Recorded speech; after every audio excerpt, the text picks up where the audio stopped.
No, I get 70% of after cost if you buy it on Amazon. Oh, If I order a lot of them and I sell them for $15, I actually make $10 per book. oh, that's better. Hello, Yeah, Georgianne. what's that? Hello, Hey, Yodi. Georgianne. Hello, everybody. Can't remember Hope if you're all right. Georgianne had ordered my new book or not. Did you order Richie's book, Georgianne? I've got it on I chapter know. I know 21. she read the. I know she read the first one. Yeah. Hi, Mary. Hi, Yodi. Jackson, Mary's back got one room. on the way. Scott, Michael, Hey, Scooter. 14 people here. Scooter's here yet. Scott's here. Hi, Dan, PA Patriot. How y'all doing? Mark's not going to be with us tonight due to technical difficulties and work. And Georgianne did order, she said. Hi, Bill H. Hi, Captain Vic. Thank you. So, and Rob will be here later. And Grandma Kay might show up because I won a puzzle on her live earlier today. And so instead of sending it to me, we're going to do a duck race tonight so somebody in here can win it, because with 14 cats, I would have to guard the damn thing 24/7. So none of the pieces would go missing if I tried to put it together. Hi, Mystic. So.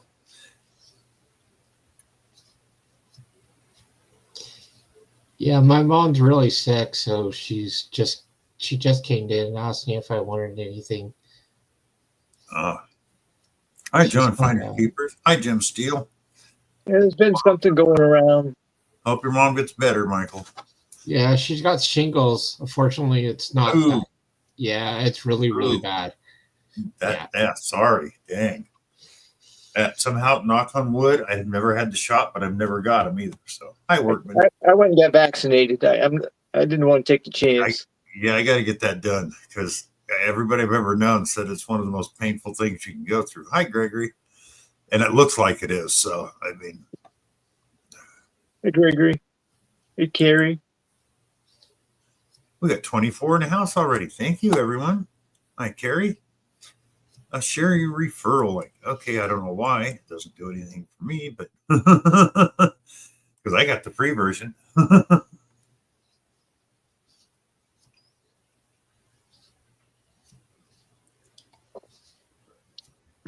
John, go ahead. Have you got a date yet for your surgery? May 14th. Next, a week from next Wednesday. So I don't know if I'll do a live stream on the 13th that night. I'm going to try to, but because I don't know what time my surgery is going to be yet, they won't tell me what time till the day before. So it's going to be like at 5 a.m, which usually ends up, that's what it is for me. You know, even though I might wait there 3 or 4 hours. How is that? Is that a you go home the same day surgery, or is that I should be able to, no problem. So, how is that?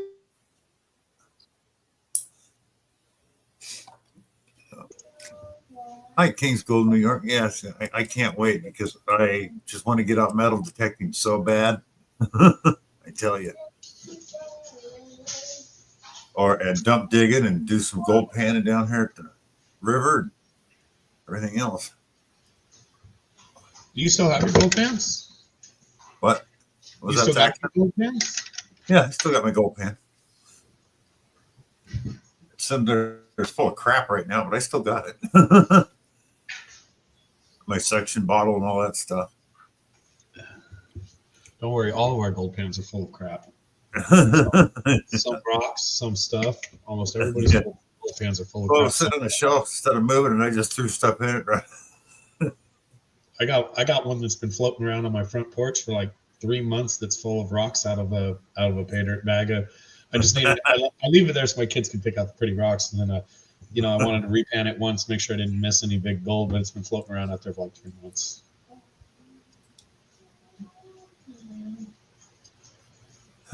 It's pouring here wetter outside than my ex's chair after watching the Dirty Dancing in Roundhouse marathon. Welcome back, Mary. Yeah, welcome back, Mary. That's what I forgot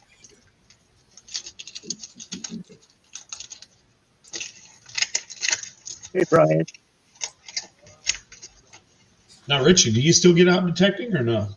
Oh yeah, I went out the other day. I didn't find a whole lot. I went down by the river. I did find one marble. And then I ended up going to the dump because it was nearby. The guy I dig with, his name's Kelly. We detect and dig together.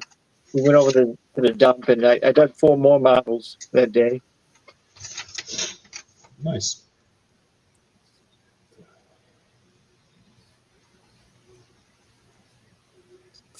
I got an automotive dump out behind my house too. I dig once in a while. Like an old school automotive dump, they might have parts that could possibly be valuable to somebody. I'm not sure. There's a lot of old cars. We're talking early 1900s, all the way up into the 20s and 30s. I'd keep my eye out, but I mean, some of those parts, if they're in reasonably decent condition, and keep in mind we're talking about 100-year-old part here, everything's going to be trashed. But in reasonably decent condition, some of those guys pay stupid money for some of that stuff. Yeah. Yeah. Know anybody what's a 48 or 49 Ford pickup rear fender? It's in good shape. You put it on eBay, somebody will. There's like Yeah. there's like a pile of like 1,000 oil cans out back there. Where they change oil and oil filters and Yeah. If you can find spark an oil plugs. can that's in good shape, those sell pretty well too. Guys like to have them in their, man cave garages. It's ridiculous what some people pay money for. Oh, I know. I know. I had an old gas can from 1947 or something. The pull handle flip out and the spout and all that was sitting there. And the guy goes, "I'll give you $50 for it." I went, "Take it." I got it. Have you tried to use throwing it out? Have you tried to use some of those new no spill gas cans that my state was so gracious to press upon the entire nation? No, but I bet they really suck. Oh, nice one, Rick. This porcelain license plate come from out back. Nice. That's highly That was in desirable. good shape. Yeah. And motorcycle plates, those are really going for a lot now.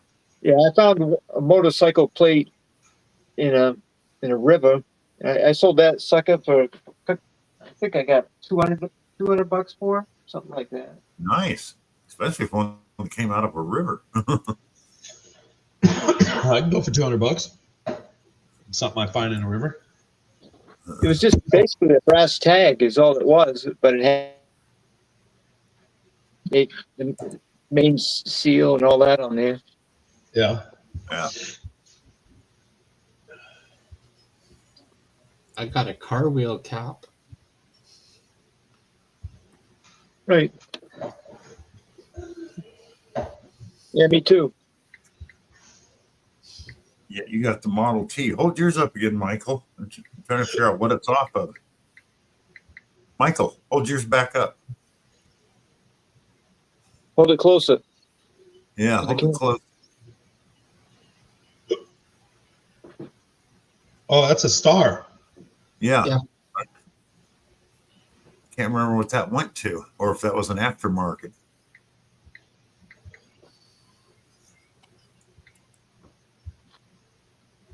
I don't know. It's hard too. Look at me. Yep, relics.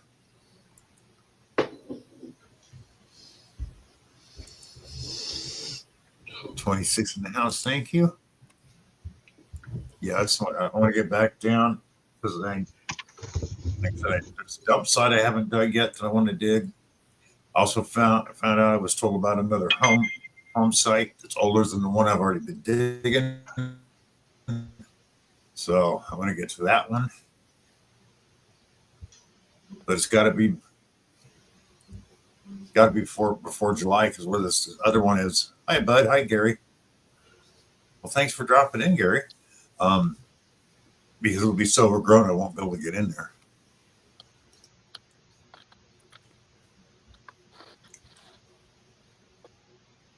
Yeah, now it's go time up here. Everything's just starting to poke up through the ground. Yep. Yeah. I've since the last time I was down there and everything was dead. I know it's growing wild now because we went quite a while without any rain. That rained like hell. Now it's hot and humid. So when that happens here, the stuff it grows quick. So I got a property owner that there's an old classmate I run into, and he's got some old woodlocks. He's got some foundations on them. Supposed to go and check those out sometime soon.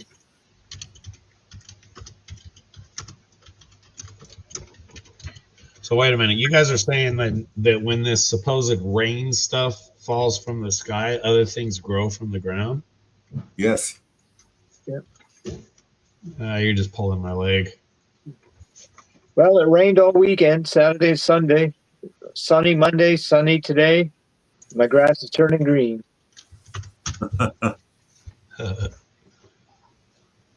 It might be a coincidence, but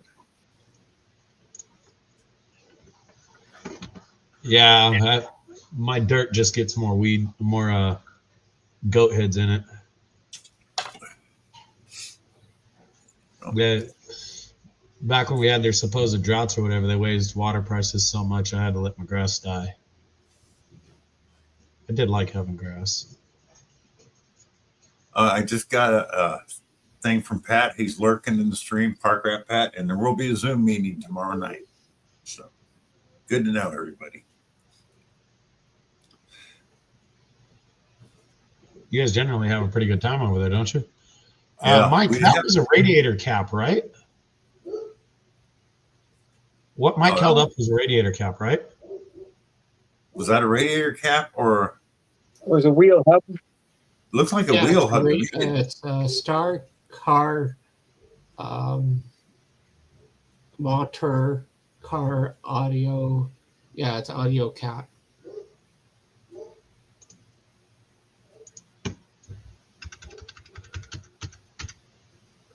Are you talking to me or somebody else? Yeah, talking to No, you. I was asking you. Yeah, I found it. Because I found it on. Yeah, you type in hubcap, it comes right up. Yeah, I found it already. It's right on the.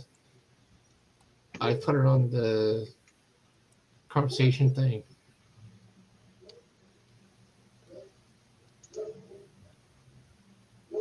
A private chat thing. Oh, I didn't look. Yeah, they're trying to sell those on eBay for $30.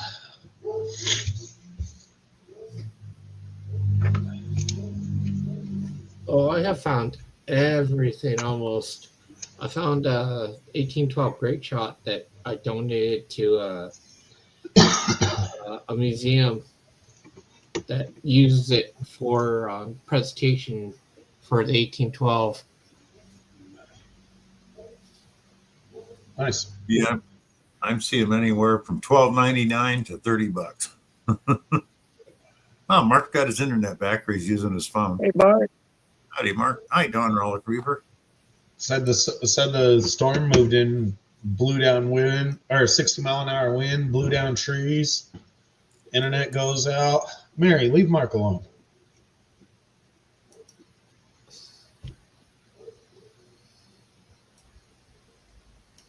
Wow. What?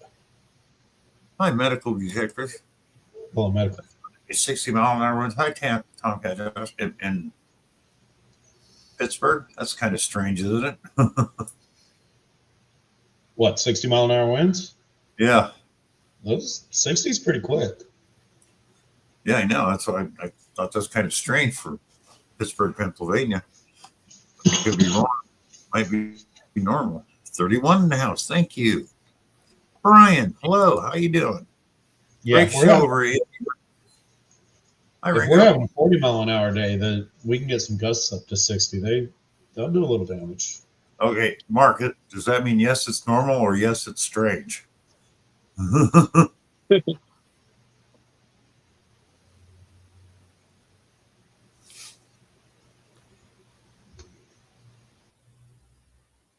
Oh, thank you, Tomcat Josh. Thank you very much.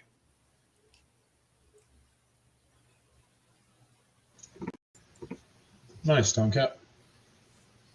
Yeah.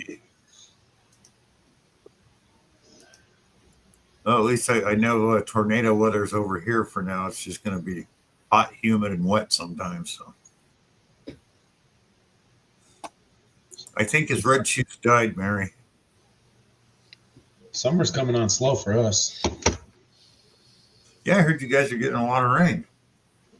That's what I thought. Yeah. It is strange for that high of a wind in Pittsburgh. I thought so. I haven't been getting much rain, but some other places have. Yeah. It's kind of one of those things. I'm getting No, a lot of wind. I think it's once about every 30 or 40 years, the high desert will get torrential downpour, and then something like that. 30 to 50 years, they might.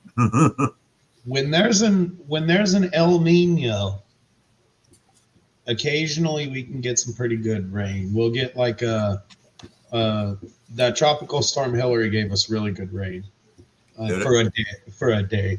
But still, just my particular area, I live in a valley inside of a valley. So everything comes in, and then for it to get in the valley period is difficult, and then for it to get inside of the second valley, it just doesn't happen very much. Yeah. Hello, Johnny. Hi, Johnny Small Pepper. Oh, thank you, Danny D. Hello. Hold that one door closed, please. Hello, Loretta. 38 in the house. Thank you for being here, everyone. GP and Mama Bird got hit with. Ouch. So that's all. I'll stick with my earthquakes. So. I'm not hanging out for tornadoes. Yeah, tornadoes get nasty, and like Bob says, well, yeah, but you don't get much warning was hurt. You don't get much warning was a tornado either. And it's like sometimes you might get 15 minutes. Normally, it's 2 to 5 minutes. Hey, one's coming through. I mean. Well, and then you look at it now. Okay, we got all the electronic devices. I would imagine your phones go off like slot machines when it's tornado time, or at least you're getting all the alerts. It comes across your phone, your TV, radio, everything. Yeah, but 50 or 100 years ago, especially back when you had the true farmers that didn't even have power or TV or anything like that, they're just sleeping in the middle of the night and the freaking farm's blown away. Yeah, that would be a scary ass event. And that's why most of them had root cellars you could go right through the middle of the house down into, and house would blow away, but the cellar would still be there. I'm not saying I'd ever move out there and have plans to move out there, but if I did move out there, if the home I bought did not have a tornado shelter, that would be my hobby in my off time. Even if I was poor and I couldn't afford to like rent a machine and do one in a day or something like that. Hi, Greg. Every day after work, I'd be moving some shovelfuls of dirt, bringing home some bags of concrete.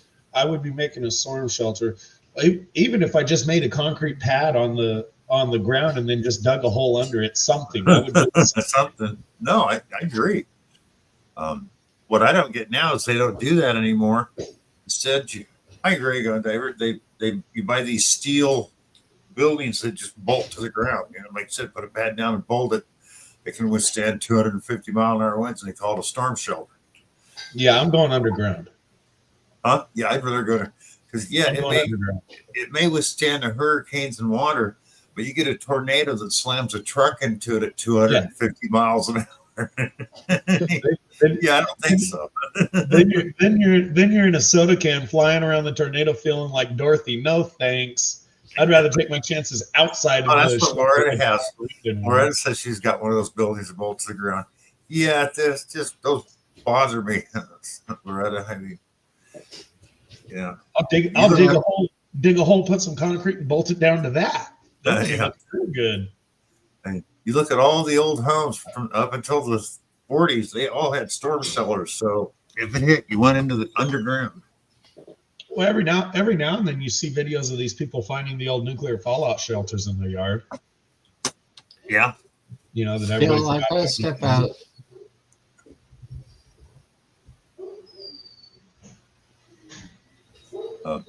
Yeah, right I after. gotta get something to eat. I'm not feeling well. Okay. Get better, Mike.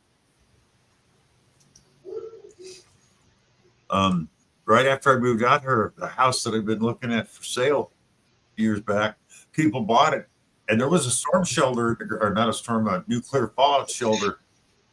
You know, built. It was built in the 50s, but it was overgrown and nobody knew it was there because whoever originally built the house let it get overgrown, didn't tell anybody, so they're clearing part of the lot, and they find this concrete with a big steel door on it. Go in and here's all the stuff from the 50s still in this, fallout shelter. That's a great Cave. that's a great find. Yeah, it's someplace to go hang out, but like they said back then, they didn't think about like air filtration, water filtration. It was steel sitting in the ground without lead lining. So if it was a nuclear bomb, it wouldn't do you a hell of a lot of good for very long. It would.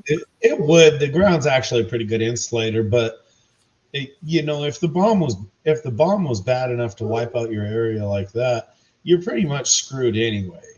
Because unless you've got years worth of supplies down there, even if it was like 30 miles away and the wind was blowing that way, you're getting that wind in there because, like I said, there's no filters. So radiation will kill you soon after anyway. So, hi Joe, bad idea.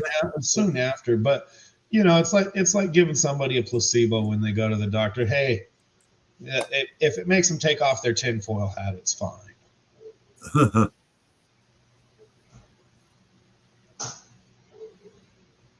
So anybody in the chat get out and get any detecting done or magnet fishing or anything this week? Find anything?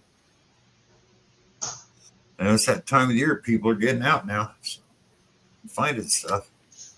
My area is about to go into hibernation. Hibernation?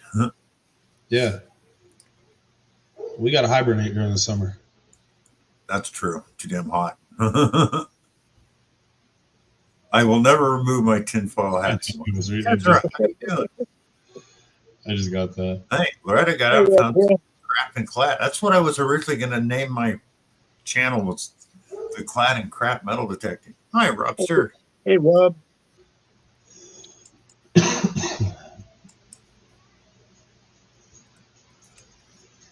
Hello, Rob. All right, Rob's in the room. We taking bets? I'm going to say they had a good night.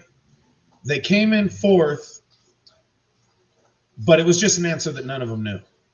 They brought in modern stuff on them. I don't know. He's been on. That's about. Oh, nice. Medical detectors found an 18K ring. Sweet. Wow. Very nice.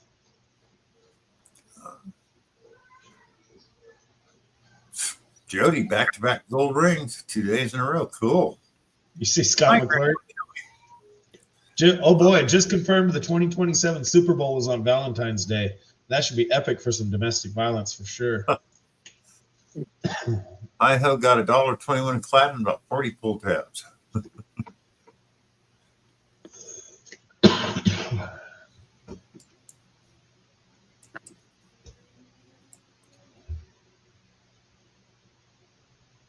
Oh, Mr. Tully.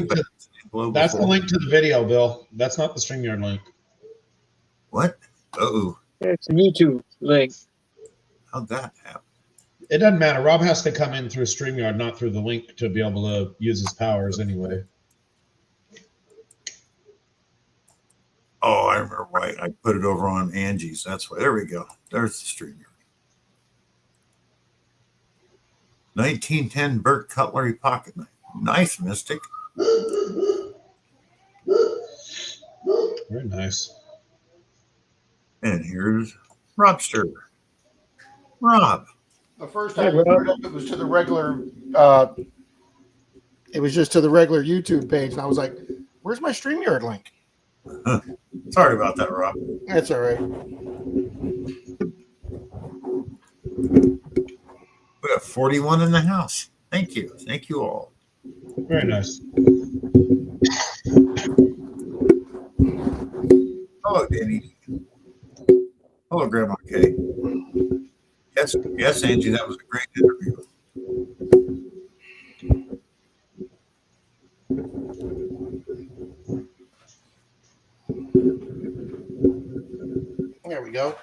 All right, we're set here. Hi, Richie. Hi, Zach. Hi, Bill. Hi, everybody. Hi, Greg. Hi, Rob. Hi, Moon. Zach, Um, I always enjoy you giving our team much more credit than it deserves.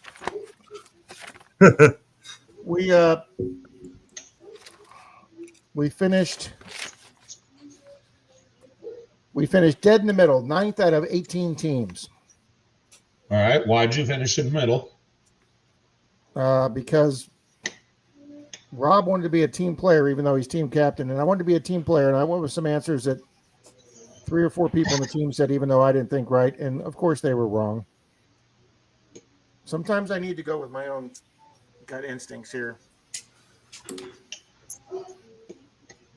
Yeah, well, you Or know, listen to Denise, or listen to Denise if you for it. put your foot down and stand up to him and say that I am an information troll and I know many things, go with my answer. As soon as you did that, you'd be dead ass wrong. Yeah, that's exactly right. That's what happened. I'm really upset with myself, though, because here was the bonus question. And for 2 guys, me and my best friend, who are Star Trek geeks, this should have been a no-brainer, okay? I know I shouldn't have listened to anybody else. Star Trek characters from the TOS, the original series in 1966, were all 4 of these characters on the first season of the original series in 1966. Spock, Montgomery Scott, who is Scotty, and Dr. McCoy, who is Bones, and Nurse Christine Chapel. Yes or no, were all those characters on the first season? No. Read them again, I'm Rob. going to say yes. Spock, Scotty, McCoy, and Nurse Christine Chapel. No. Who do you say no to, Bill? Christine Chapel. I don't believe she was on there the first season. I could be wrong. I say no to McCoy. Richie? Well, I'll say no to Spock, I guess. So one of us will be right. Your original comment, Richie, when you said yes, originally all 4 was correct. All 4 were in the Well, you first gave me a season. second chance. You gave me a lifeline. We put no to Nurse Chapel because my buddy Steve said, I don't remember her in the first season. And I looked it up after we got it wrong, and she came in on the 4th out of 6 episodes. So it was just all 4, which I originally thought, and Denise kept. And if we'd have got that right, if I'd have put yes instead of no, we'd have finished 3rd out of 4 for that teams that got finished in the Monday night. He gave away his first prize tonight, 2 free tickets to see Howie Mandel Nice at Ruth piece. Eckerd Hall, which is our nice performing arts center. Who's Those Howie aren't Mandel? inexpensive tickets seeing Howie Mandel. Who's Howie Mandel? You Are used you to, serious? host a game show. Yeah, he's one of the judges on American Idol, but he's been a stand-up comedian America's Got Talent. That's right. Oh, I never watched that show. I couldn't Yeah, the stand it. bald-headed guy, but he's been a stand-up, and he also did the host of the the suitcase show? Yeah, Deal or No Deal. Yeah. That's probably what he's best known for. He's got a germ phobia. He doesn't shake hands. He doesn't touch things. He doesn't let anybody touch him. He's got a germ phobia. Oh, I didn't know that, Mary. I didn't know he was Canadian. Huh? The one I wouldn't mind seeing in person, probably being pretty funny, is that Brad or another, the midget. Oh yeah, he's hilarious. I've watched some of his YouTube clips. He's hilarious. I've probably watched all his YouTube clips. He's hilarious. Yes, we did know that, Joe. I said that's why I said I thought she'd be on the first season. I said Christine Chapel, Nurse Chapel, played by she was Roddenberry's wife. I said he would have had to put her in the first season. Yep. Who was one of the girls that who was one of the briefcase girls in Deal or No Deal that flipped the briefcase on that game show that wound up becoming a major actress in a big TV show? She was the one on Tim Allen's show. Can't think of her name though. Okay. There was the girl that played the Tool Time girl. Yes, she did start off that, but no, an even bigger actress than her. Oh. Okay. And she's a celebrity now for another reason.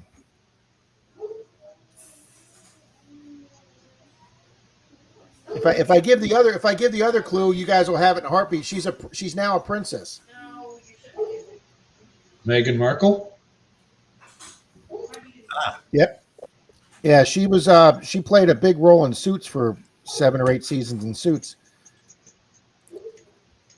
Yep, Scott got it right. McClory. Yep.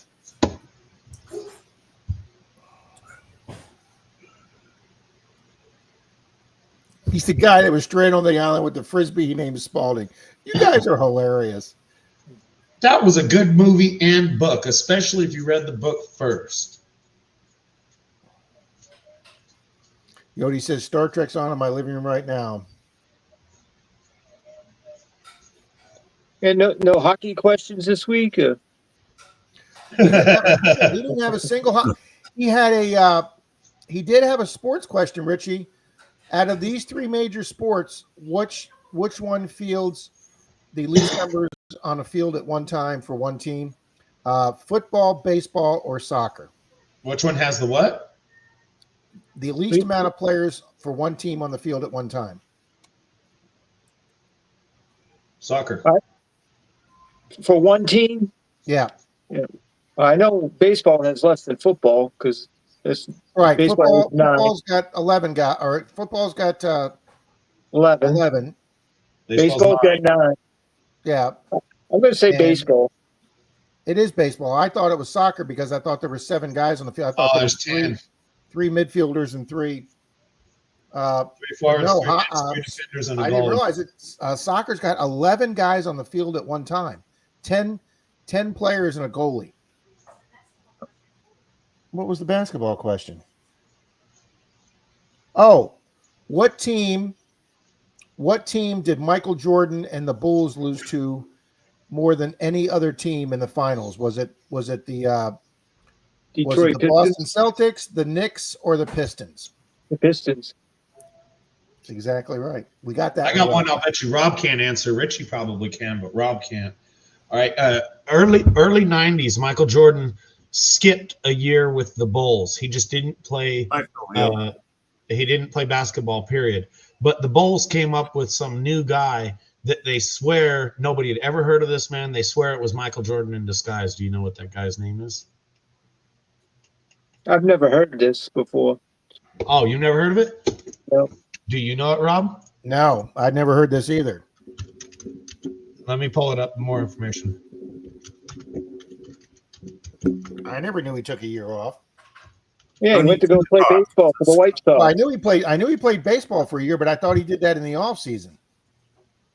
Yeah, he actually got done for basketball when he did that. Oh, okay. Then he came back. I'm pretty sure that's what he did. And who was the other? Who was the other big major sports guy that played two different leagues? Deion Sanders did it. And who else played baseball? The other guy in Atlanta who played with Deion in the outfield. He also played for Atlanta, didn't he? Bo Jackson. Falcons. Bo Jackson. Yeah, Bo Jackson. Yeah. Bo knows. He played baseball for a while. I'm interested in following that college kid that just got drafted that played both ways in college. I'm going to be very interested to see if he can play both sides of the ball in the pros. All right, you guys ready? Good evening, everybody. His alter name was Johnny Kilroy. Oh, okay. I hadn't heard that. I the only reason I knew this, I'm not a sports guy. I was selling a lot of sports cards, and I found this dude. I'm like, who the hell is this dude, and why the hell is he worth so much? Yeah, unfortunately, Scott, we're not allowed to call a friend. The guy who I was thinking of was Brian Jordan. He played defensive back for Atlanta, and he played for the Braves too. Yep. Everybody's saying Bo Jackson. Yep. Yep, Phil, right up until he got that hip injury, Phil. Not Bo Derek. Well, Anna. Wow, the boyhood home of Reggie Jackson has been torn down. How does that happen? What difference does it make? Who's Reggie Jackson?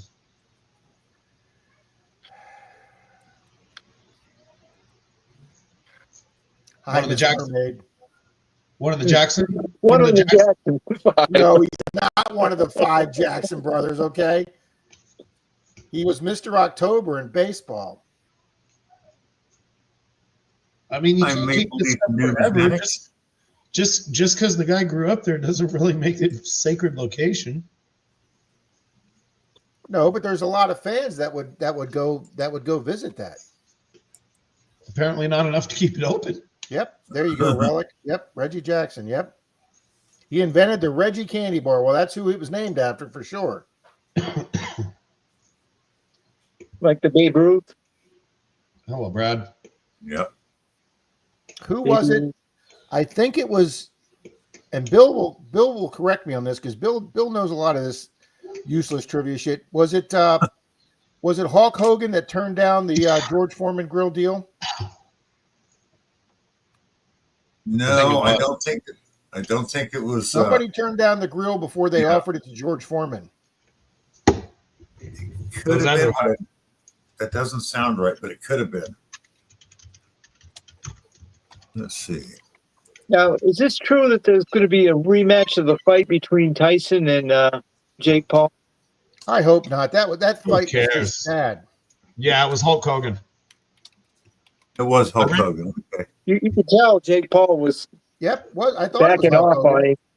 So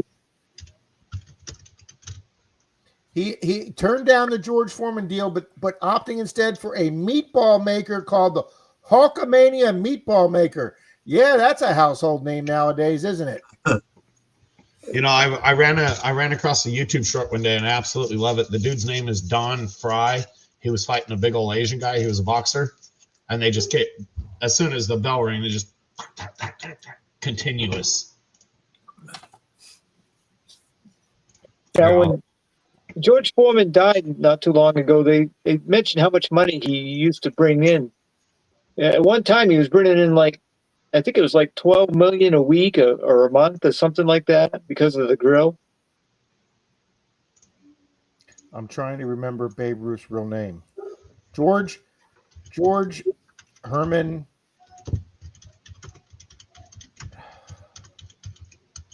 Hey, Anna. George Herman something.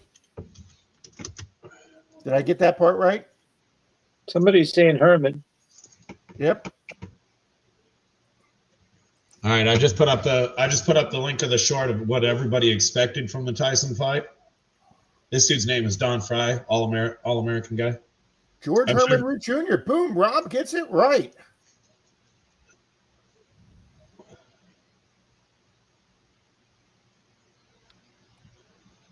But he wasn't a thriller. That's so bad, Joe. Some of these shouldn't be hard, Angie. Wow, Scott. That would be a good trivia question, though, Medical. I'll write that one down for my trivia guy. I write down some trivia questions for him, and he goes, Rob, I use some of those at some of the other bars I go to. Why didn't he use them at yours? Because I know the answers. I wrote the questions. That's the whole point of giving them material. That's right. So we It's get to, called an inside line. yeah. Not illegal, just immoral.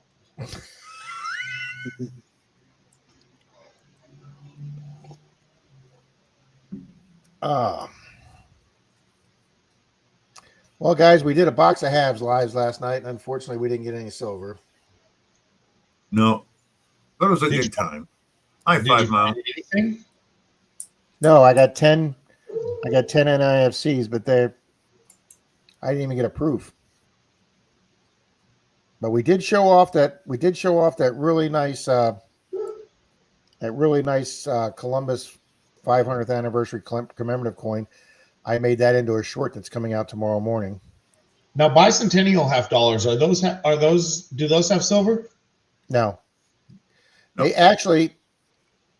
There is no 1975 half dollars. There are no dated 1975 half dollars because I guess they thought these were going to be huge collector's items, so they started making the bicentennial half dollar in 75. They changed the molds or the dies, so they made them through 75 and 76, and a lot of people collect them. I know a lot of people that collect them but they made so many bicentennial halves that Yeah, they're just they're worth face value only. Yeah. yeah, Yeah, they're just stack they of just made. I'm gonna look it up, but they just made tens of millions of them. Yeah, I got a something stack. like 60 or 70 million of them, wasn't it? It was way more than they needed. All righty. Here we go. The bicentennial half. Holy shit, Bill. 234 million of the Philadelphia and 287 million of the Denver men. So total 616 million. And then they made 7 million of the San Francisco Mint. And even that in proof conditions only worth $4 because they made so many. So that's like if you take the total of people in this country, each person could have $1.50 bicentennial dollars in their pocket. That's nuts. It is because they'll never be worth anything. I was going to say that. When I found $50 back home, it was going to be like a good chance it could be a bicentennial. I mean, I did find a 64 Kennedy and I found a couple Franklins. After that, I must have found 5 or 6 of the bicentennials and you still see those come up and change all the I think time. I found 2 or 3 clad halves, Kennedy halves, but I have yet to find a silver Kennedy half yet. I found 2 Franklins and 3 Walkers metal detecting, but I have yet to find a silver Kennedy half dollar. I just haven't found one yet. Well, I consider myself real lucky because the reason you didn't. 64 was the last year silver. Collectors knew it, so people hoarded the 64 Kennedys. Yeah. I mean, that's the only year that's the last 90% was 64. Yeah. So And they rushed all that I figured after Kennedy's death. They rushed that into production. nothing, Pat. But anyways, the only reason I figured I found this 50-cent piece is some kid stole it out of his dad's collection because it was at a park and across the street was a candy store. And I found that 50-cent piece with some other change. So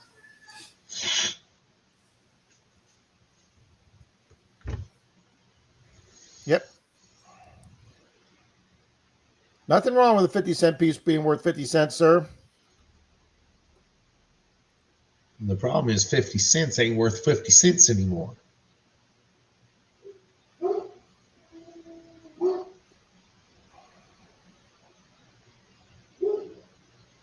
Dennis, are they making the 25 quarter in lieu of the 26 300-year anniversary coin? That's a good question, Dennis. Hi, Miss Mary. we got 47 people in the house. Thank you. Wow, we are rocking here, guys. Now, one thing we're going to do, I think Grandma Kelly's still here. I was on her live this morning and I won a puzzle. Well, instead of taking the puzzle, we'll give it away in a race and here to somebody in the chat. And I'm sure Grandma Kelly wants it to be in the United States because shipping to Canada would probably be ridiculous. But me with 14 cats trying to do a puzzle and not have it destroyed or half the pieces missing just isn't going to happen. So, yeah, Bill, Denise only has 2 and puzzle days are very challenging. Yeah, well, what we have some downstairs, what we used to do is get a bunch of people together and get them done in one night.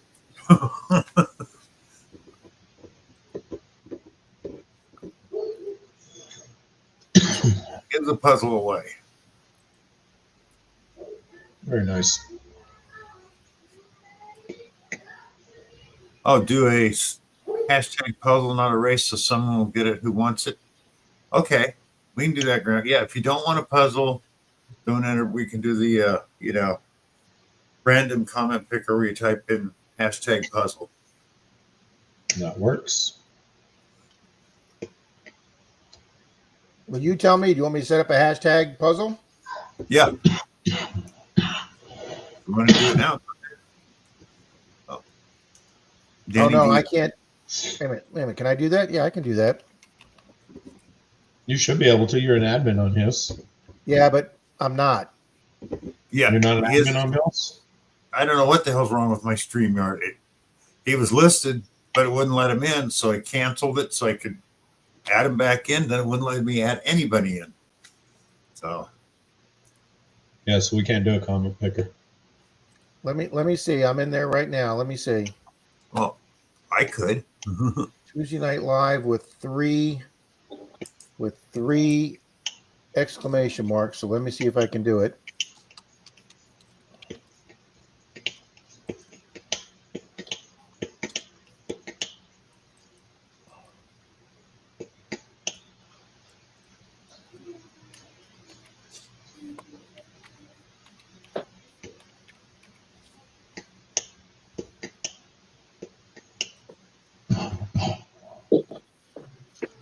All right, let me go down here and type in puzzle and see if it comes in.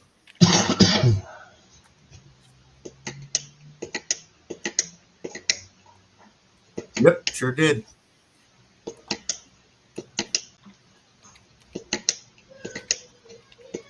Yeah, if you're commenting under Bill's name, you're an admin on his stream. So I can't comment. Yeah. No, I'm typing it in, but is it showing up on the Yes. StreamYard I created? Yes, it is. It's showing up on Oh, the you're StreamYard. you're not presenting us the StreamYard. It's showing up on both, Rob. It's showing up StreamYard and No, YouTube. no. I mean, are they going towards the count on the?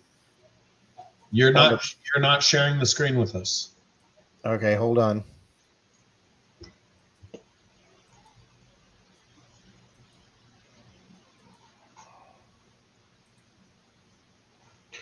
A 50-cent piece U.S. coin bill? What is that? Whoa. No, Michael, I mean, I don't need a 50-cent coin. I mean, Here's the problem, Bill. what? If they type in hashtag puzzle, they're not showing up. See? Huh.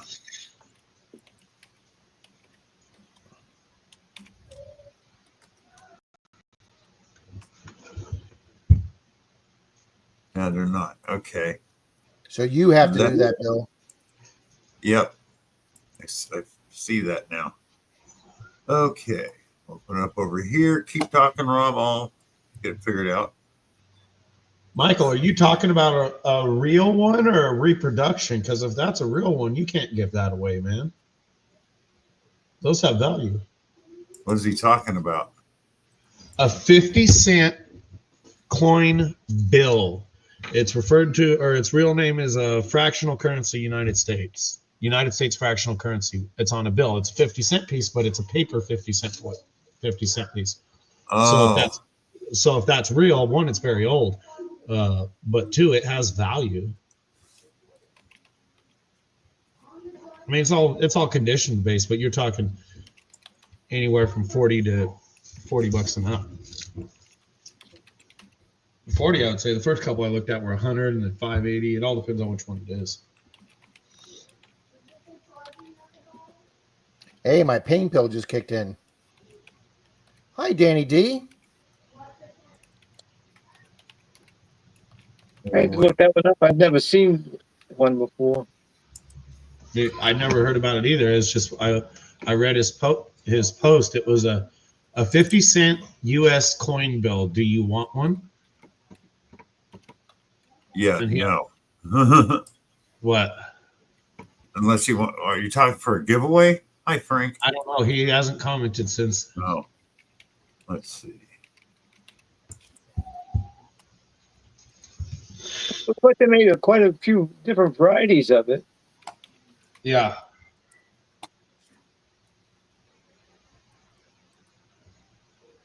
Okay, it's shown 21 entries. If anybody hasn't entered, please enter. Nice, Bill. Good job.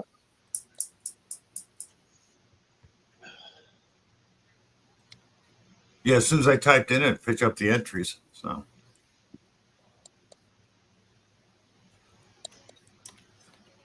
24. Yep. That's working. There we go, guys. Let's see how many we got in here. We have 49 in here. So if you're interested in a puzzle from Grandma Kelly, type in hashtag puzzle.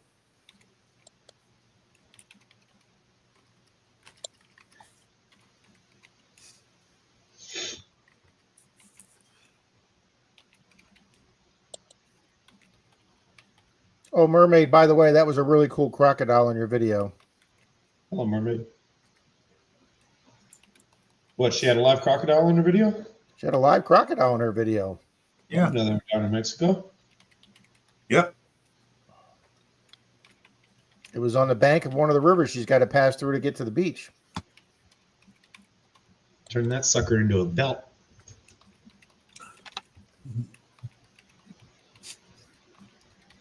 Michael Furley, welcome.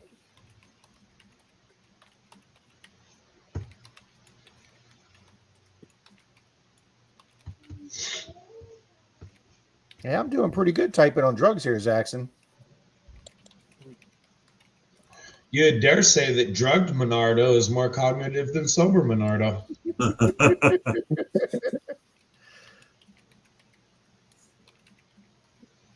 But okay, we'll give this another 30 seconds and then we'll do it. Nice, mermaid. Make sure now I got to make sure I don't screw it up.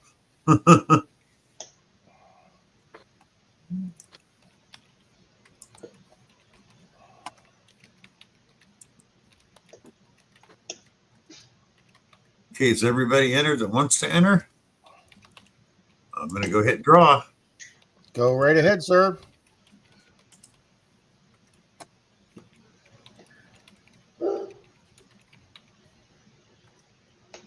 Come on, Rob. Denise loves puzzles. Numismatic. I thought it was kind of strange. Grandma Kelly entered her own giveaway. Boom. Congrats, Maple Leaf. Oh. Well, Grandma Kelly, if you could put up your email so they can get hold of you.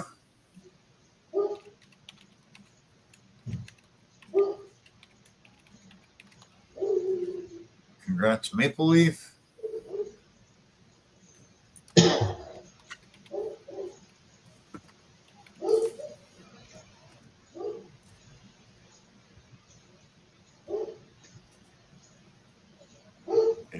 There's her link.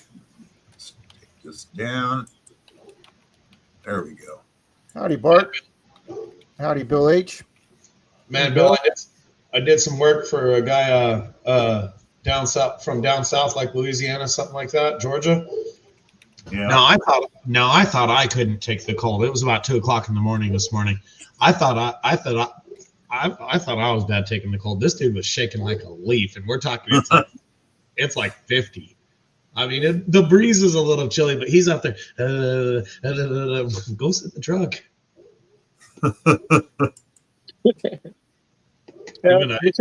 He shouldn't move to Maine. I know. We're still in the upper 30s and 40s in the mornings. Yeah, when we're in the upper 30s, that's I'll called. come visit you in the summer, Richie, okay? Actually, it's beautiful, beautiful. Today it was in the 70s. Yesterday and today. Who was it? I think Scott McClory said they had 80-degree temp today, and they had a frost warning for tonight. Yeah, I saw somebody write that in. We're over 90 now almost every day. If we get down to the low 80s, it's a cold day here. That's right. When Grandma Kelly asked me to do the hashtag puzzle, that's why she got entered. No, you're staying in here, buddy. Yeah, everybody can take temperatures different. I can't do cold, but this dude was freezing. I mean, to me, it hit 70 and it was like roasting hot. It wasn't. No, So Greg. we're used to it being 50s is cold. not t-shirt and shorts weather. Hi, Mark Miller. Send it to Grandma Kelly. No, Richie, our definition of cold and your definition of cold are two completely different things. Yeah, send it to Grandma Yeah. Kelly or just put it in here. Rob doesn't get called Whisperger for nothing, okay? Grandma Kelly put her email in there already. She did. If you scroll back, Yeah, I saw it. if you scroll back up to 852, you'll find her email, Maple Leaf. See, Richie, this is probably astonishing for somebody like you. I have never in my existence on this planet used a snow shovel or watched someone else use a snow shovel in person. Yeah. Have you lived in California your whole life, Zach? Yeah. My wife took the snow shovel off the deck the other day and put it in the shed, and I said, "Well, you know that's bad luck. I leave it on the deck for a purpose." It's like taking your chains off your snow tires or taking your snow tires off, putting your regular tires on. You know there's going to be one more snow. I think we're out of the woods up here, though. Howdy, Asylum. Hey, for all of you that didn't realize it or didn't know, Juice Man put up his first video since his stroke. Not a clue, dude. It was good seeing him as the regular old Juice Man, joking around, making jokes, making off-color comments. It was good seeing Juice Man out there again. Yeah, it was good to see him out detecting. Does he still have full energy, or did he slow down a little? He looked like the old Juice Man. Yeah, he was doing really good. So, and it was a regular 13, 14-minute video. So I mean, it wasn't one of his marathon videos, but he did. I heard from Charlie the other day, and she said he's doing phenomenal in his recovery. So happy to hear that. Good. Yeah, Miss Charlie was doing the filming because her pinpointer and detector both died at the same time. Hi, Mike the Greek. If I remember right, Greek, yo, I think Mark the Bird Hunter gave her that metal detector. Yeah, she said she's having problems with it. Yeah. Wow, Greg. There you go. Richie, Phil's got a question. Yeah, David Curlow. Can I borrow? David, I couldn't believe I showed up on my Yahoo. I'm trying to figure out what he's asking me. Is that a YouTube channel? Or? Oh, detecting with Jim. Is Savage 99 levers still popular in Maine? I don't know what that is. I don't either. Savage 99's a rifle. Yeah, David, when I saw that ad, a must-have for Florida residents, and it was a snowblower, I was like, are you serious? Oh. Yeah, Richie, he's looking at your guns. A Savage 99 is a lever action rifle. Oh, okay. Well, what we have back there on the top row is a Remington Model 700 BDL bolt action 308. I used to have a bolt action 308, and it was a Savage. And my sister took it hunting, and somehow I never saw it again. Not only do I that was a nice rifle with a 4-power scope, Bill. Well, the Model 99, which was discontinued quite a while back, they're worth a lot of money now because you can't break them. They don't wear out. You can't break them. They're a really great rifle. I always Charlie did need a snowblower. Those pictures he sent me over the time lapse from the morning till the evening, I cannot believe how much snow they got in Pensacola. Well, I used to shovel a lot of snow, and I never used a snow shovel. I used a grain shovel. They hold up a hell of a lot better. I like that shovel that Michael Oliver's made, that one he's made custom down in Australia. I know, Mermaid. It's a nice mug, isn't it? That's a really nice mug, Mermaid. Metal detectors, we don't eat our Wheaties. Is that one of hers? That's right out of Anna's merchandise shop. Nice. Now, I also own a snowplow for my truck. There you go. That's the way to do it. So I got the shovel for the decks. I got the snow blower for around the house. And I got the plow on the truck to do the driveway. I also have a roof rake to take the snow off the roof, too. Yeah. You see, what we do to combat that down here is we have sun in the north and sun in the east and sun in the south and sun in the west, and that pesky snow just stays away. Nice, Grandma Kelly. Now that he said that, in about a week in the middle of the night.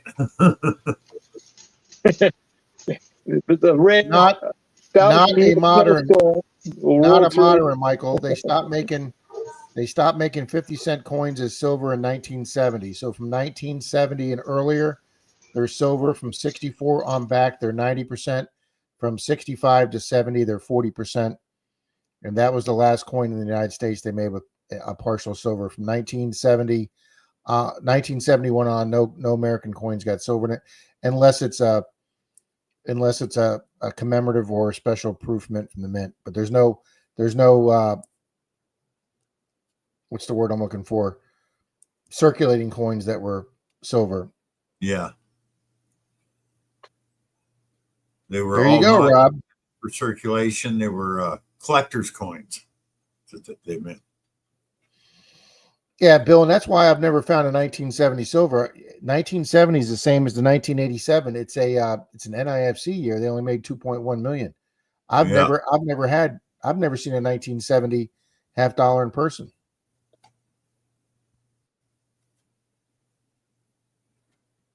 Oh, who was your interview with, Angie? B. Higgles. Right, David says, except for the mint sets. B. Higgles. That's who she interviewed. Oh, nice. Yeah, it was great. Higgs does some really good videos.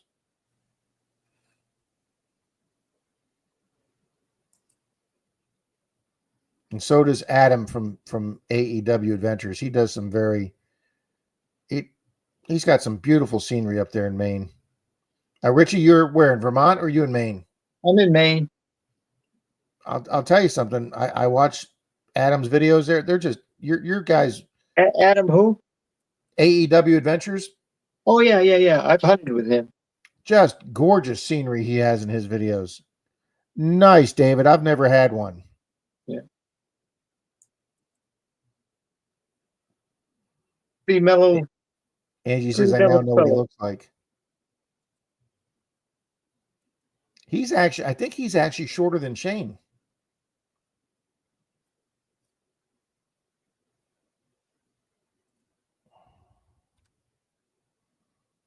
Ooh, Mike the Greek. That would be a hell of a find, Mike. 49 in the house. Thank you.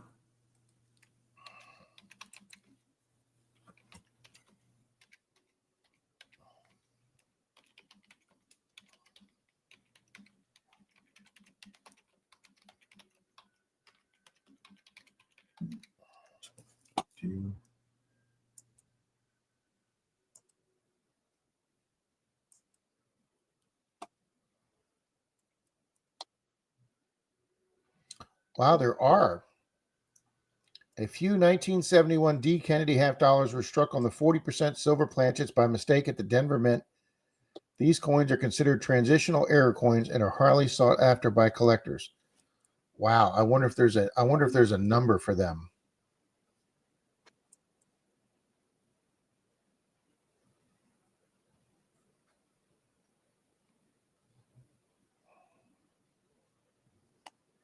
With only a few examples known to exist. Wow.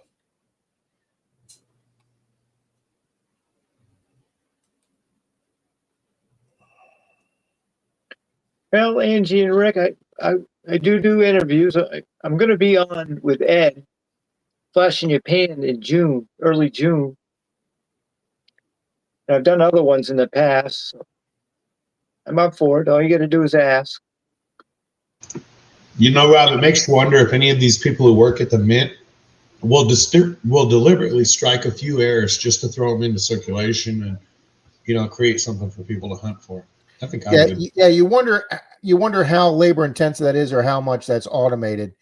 Because I would imagine, why would you just strike a few coins? I would imagine that's done like through like almost an assembly line pledge.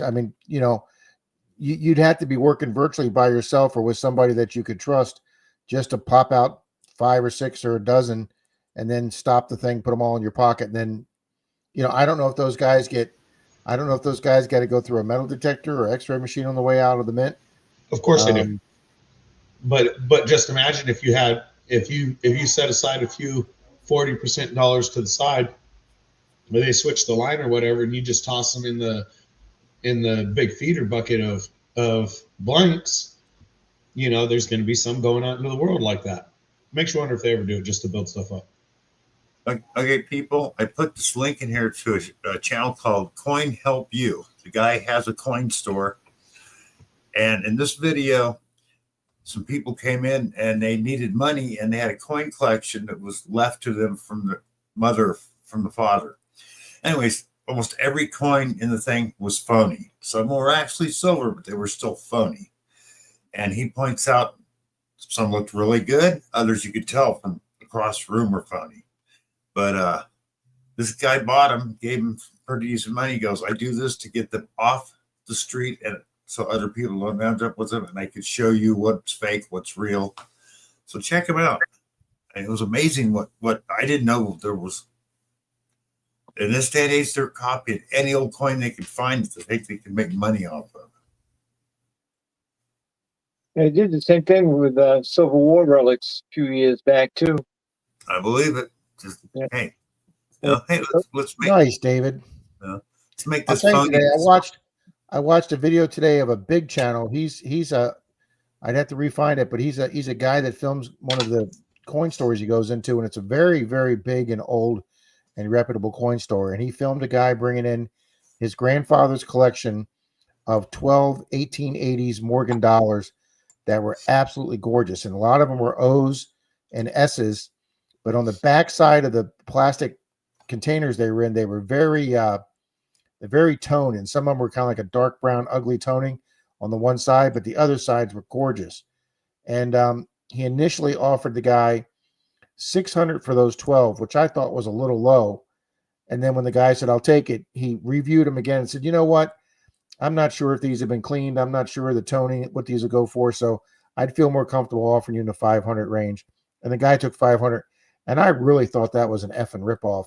You divide 500 into 12 coins, and you're at like 40, you're at like 40, 41, $42 a coin. And that's extremely low for 1880s Morgan silver dollars. I thought that coin dealer was a little on the, I thought he was a lot on the low side. I'd have given that guy, without even hesitation, I'd have given that guy $600 for those coins without even thinking about it. Well, if the guy's going to take 600 that easy, maybe we can work him down to 5. Yeah, and I'm sure that's what he thought. But 1887. He was right too. Oh, Morgan dollar. Yeah, because the guy took it.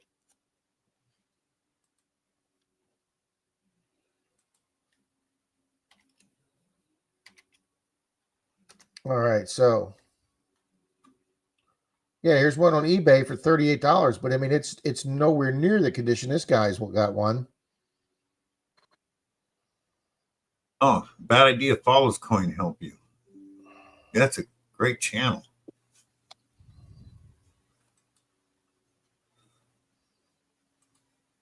Hi, James. Yeah, they're on here from anywhere from $26 to $2,198.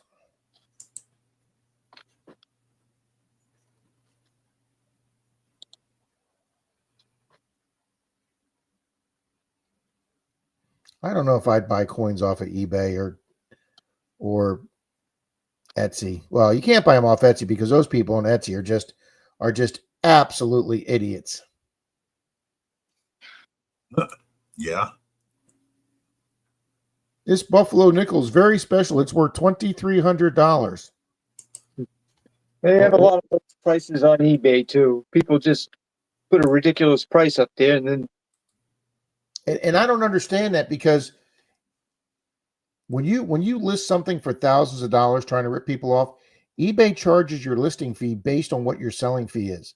So if you list something at $9.99, your listing fee may be only 10 cents. But if you list something at $2,300, your listing fee is going to be $10 or $15. And it must be a sucker that comes along every now and then. And Well, let me I show know you. that's exactly right, Phil. Too many are Chinese counterfeits.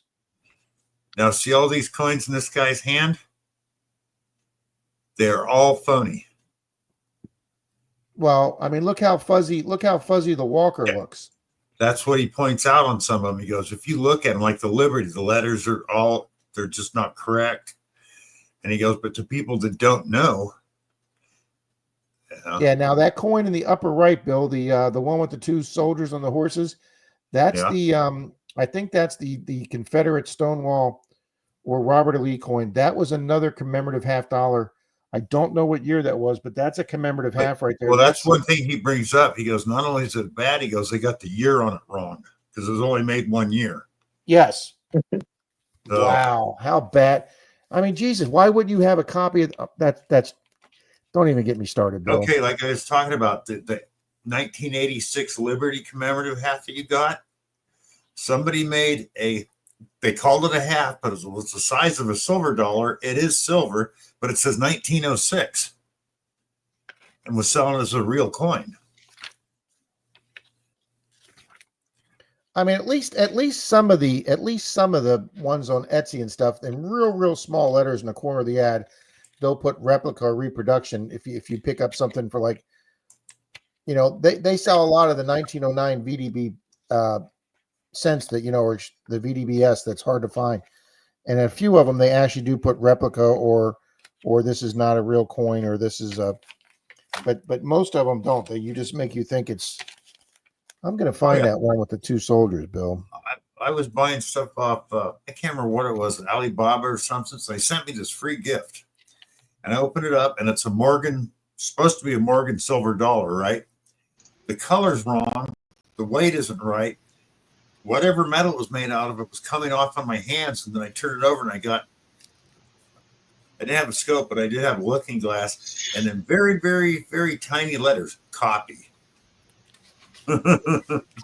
He showed on that one video for the fake silver coins. If you put a small magnet bill like the ones you sent me, it should slide down very slowly. It should have resistance. And on the ones that aren't real, if you put it on the edge and tilt the coin, it just falls right off. Yeah.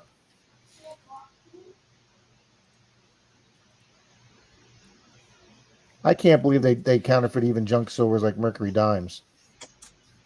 Oh, they counterfeit anything now. If Well, if you go into an antique store and see what they're art, Mike, art is completely different than coins on Etsy. Oh yeah, you're right, Richie. I've seen, because I used to do antique, and you walk in and you look at stuff, and you get a coin. Why a lot of antique stores, they don't let their workers buy stuff from people, even though they try to train them what to look for. This one girl bought a roll top desk, and I go, "Oh, that's nice." I go, "But it's not real. It's a reproduction." No, it's real. No, it's a reproduction. Made in the 60s. I used to like it when they let Chum Lee buy stuff and he'd get fooled all the time. Oh yeah. That guy was such a freaking idiot. That show was so Then when fake. it came to And shoes, if that was his TV persona that they made him to do, the guy should get freaking Oscars because he played a dumb idiot absolutely perfection. Basically, every single one of your Discovery History type real life episodes like that, the first season is as close to real life as it ever was, and then after that it's 100%. it's all scripted. Yeah, it's all scripted. So they have probably the only one that was real throughout all of it would be that My 600-Pound Life or whatever. After that it's all so scripted it's stupid. Hey, Bill. I'm going to drop out the chat. At 1986 Ellis Island $50 commemorative, I found like Richie? 7 of. Yeah, it's Okay. chapter 10. Okay. Thank you for being up here, I'll be in Richie. the chat for a little bit. Take care, Okay. Richie. Okay, what was that about the Ellis Island? The 1986 clad $50 uncirculated, excuse me, the 86D Ellis Island $50 uncirculated, they only made 928,000 of those. That's not that many. But the 86S proof, they made 6.9. I found a proof and a clad, and I had no idea the clad was a lot rarer than the proof. That is kind of weird. That is kind of weird.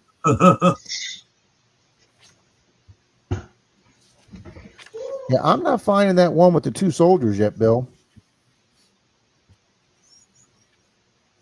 They got new machines out that you throw a coin in, it can tell you what metal it's made out of, how pure it is,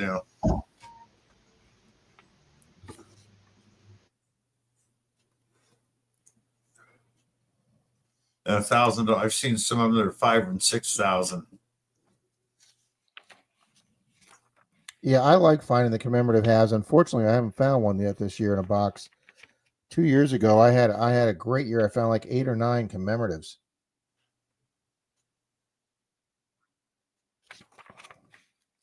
That's like Charlie's brother John.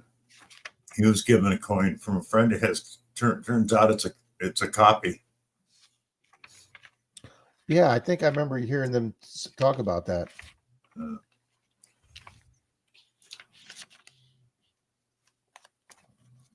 I can't remember. It was a fairly rare dollar coin. I can't remember which one, but he took it into the coin shop, and they went, "Sorry, not real." That would suck.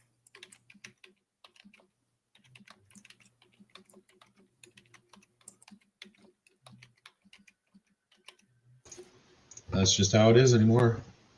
Yep, it is, unfortunately. Yeah, there it is, Bill. It's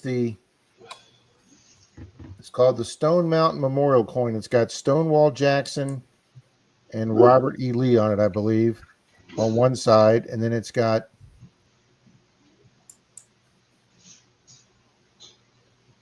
well, I'm not really sure why they're. I guess they're calling it the Stone Mountain because I guess that's the way the relief looks. We went, me and Steve, on our way to Bowling Green once. We went and stopped and saw Stone Mountain.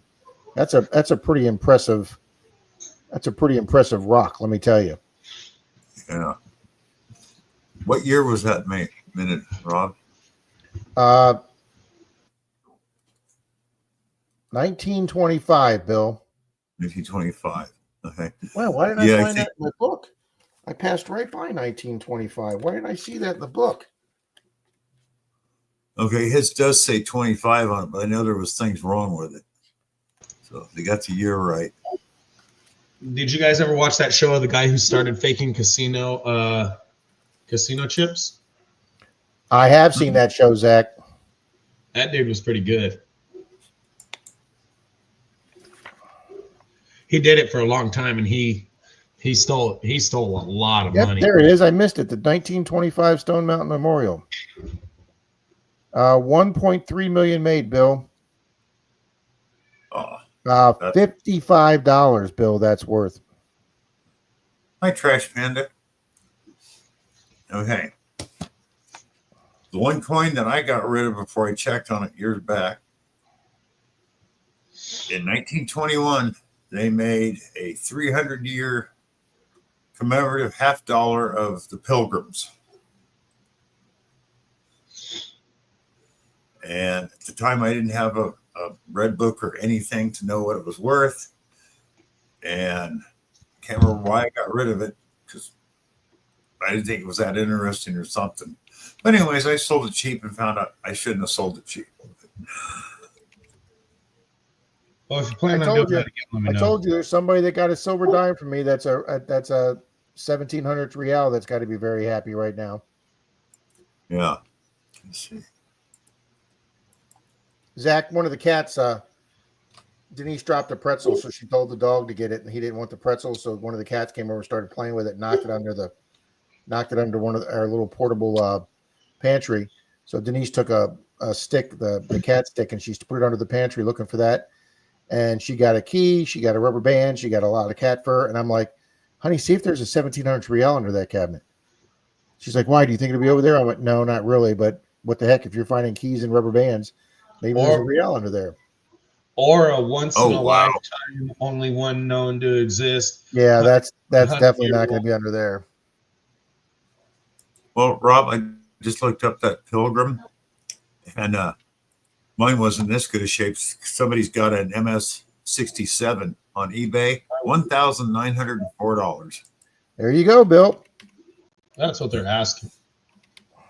That's what Where's they're that asking. But even ones that, yeah, because there's one guy's got a 60 MS-60. When you're actually trying to MS-60. price on eBay, you got to go up to your upper right corner to the filter and filter it into sold to see. Yeah, you got to check sold. Yeah. To see what they're actually selling for. Because it's like when they had that stupid show on the Disney movies that were worth $20,000 that everybody had 100 of in their closets. Disney VHS tapes. They're not worth that. Yeah, you're talking the expert here on Disney VHS tapes. We used to have guys come into my flea market selling the fakes for $10. Shows, I don't know why you're asking $175 from this movie. There's a guy up the next row selling them for $10 each. I go, that's because they're knockoffs. No, they're not. I go, yes, they are. So I took the manager of the market up there once, and I grabbed the guy's video and I started ripping it. He goes, hey, what are you doing? I go, shut the F up because I'm about ready to have you arrested. And I showed him the 7 different things to look for between a legit Disney movie and a knockoff. And the market turned to him and said, hey, this guy knows what he's talking about. You need to pack up your stuff and leave. He was selling them out of the trunk of his car. And he'd already still made hundreds of dollars before they kicked him out that day. Chop Shop, thank you. Yeah, I actually used to do talks and seminars on the Disney movies and DVDs how to spot a real one from a counterfeit. I had some. I checked them all out. They're all worthless. They're nearly no value. I don't know. Let me see what a Little Mermaid with the penis cover is going for. With the what? With the penis cover.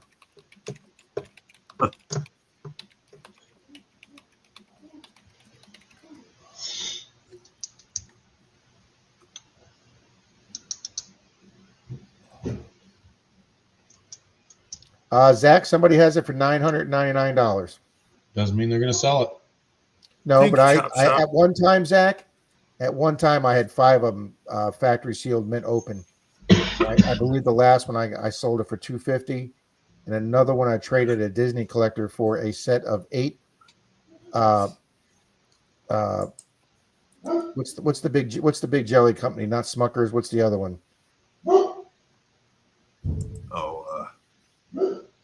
The grape jelly company.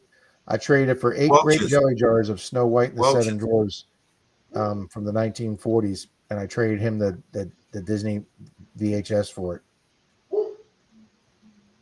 Let me pull this up. I'll show it to you, Zach. Yeah, but filter it to sold. See what they're selling for. Here it is, Zach. Right there, the middle spiral in the castle. All right. See it right here? Yeah. The story goes supposedly that the Disney artists were promised a bonus by Disney if they finished a certain amount of artwork on a certain date, and that date came and Disney came in and said, well, you guys didn't meet the bonus, and they said, yes, we did, and they said, no, you didn't, and Disney supposedly didn't give the artist a bonus, so they changed the center spiral of the castle to the penis, and then they changed the clouds to the clouds going by in the sky to say F-U-C-K in the clouds. And they both got printed without them getting caught. Huh. Yeah.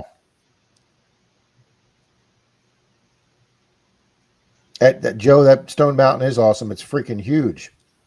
I mean, I've never been to Mount Rushmore, and I would imagine that's massive too, but that Stone Mountain is just one huge piece of rock.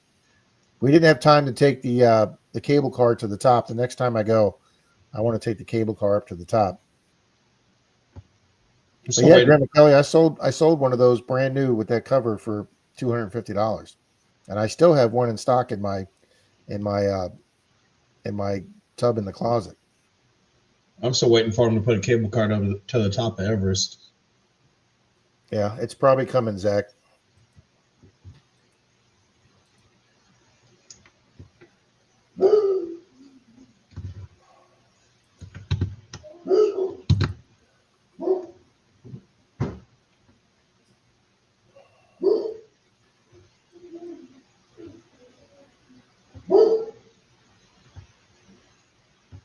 At least that is a legit cover. It's not a fake one. It's a legit one.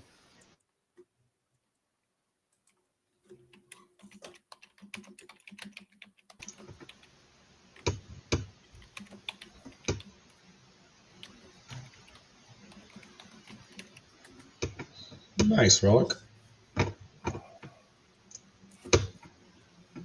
Jesus, some moron's asking $4,500 for his.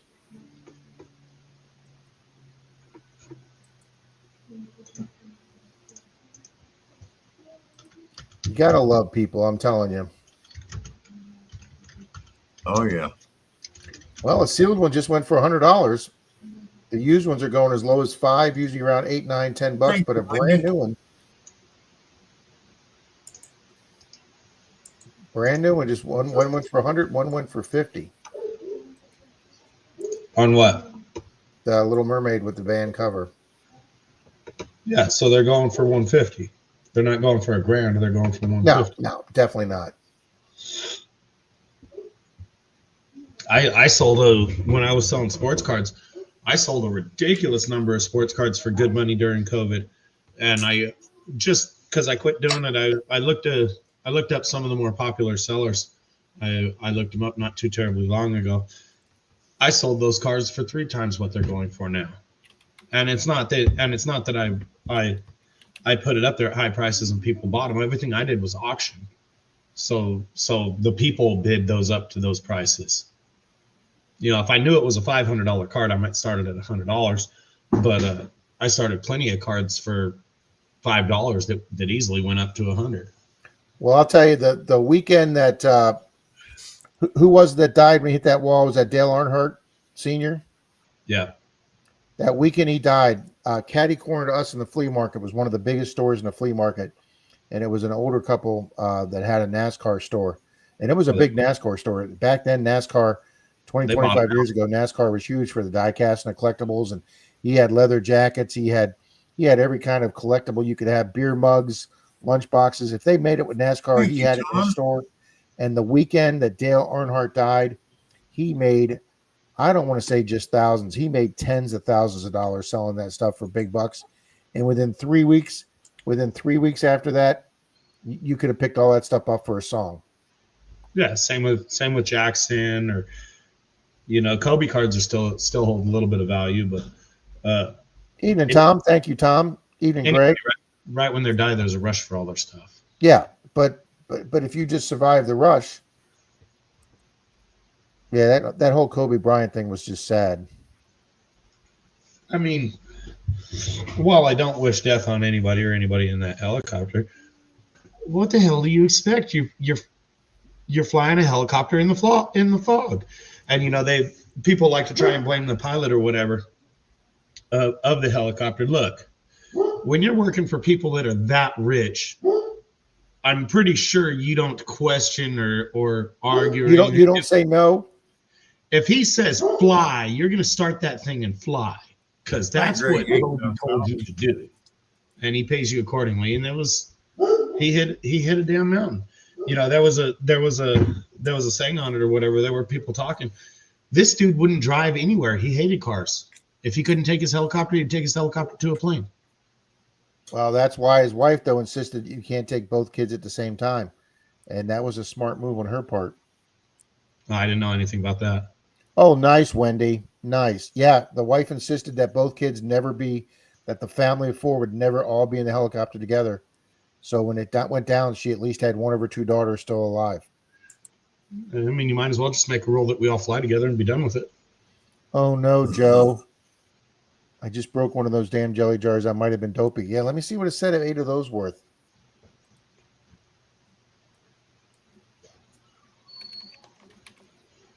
Nice, Georgianne.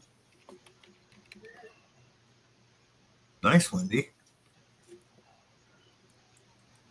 All right, let's see what these are going for. Nathan, hello. How you doing? Little dog.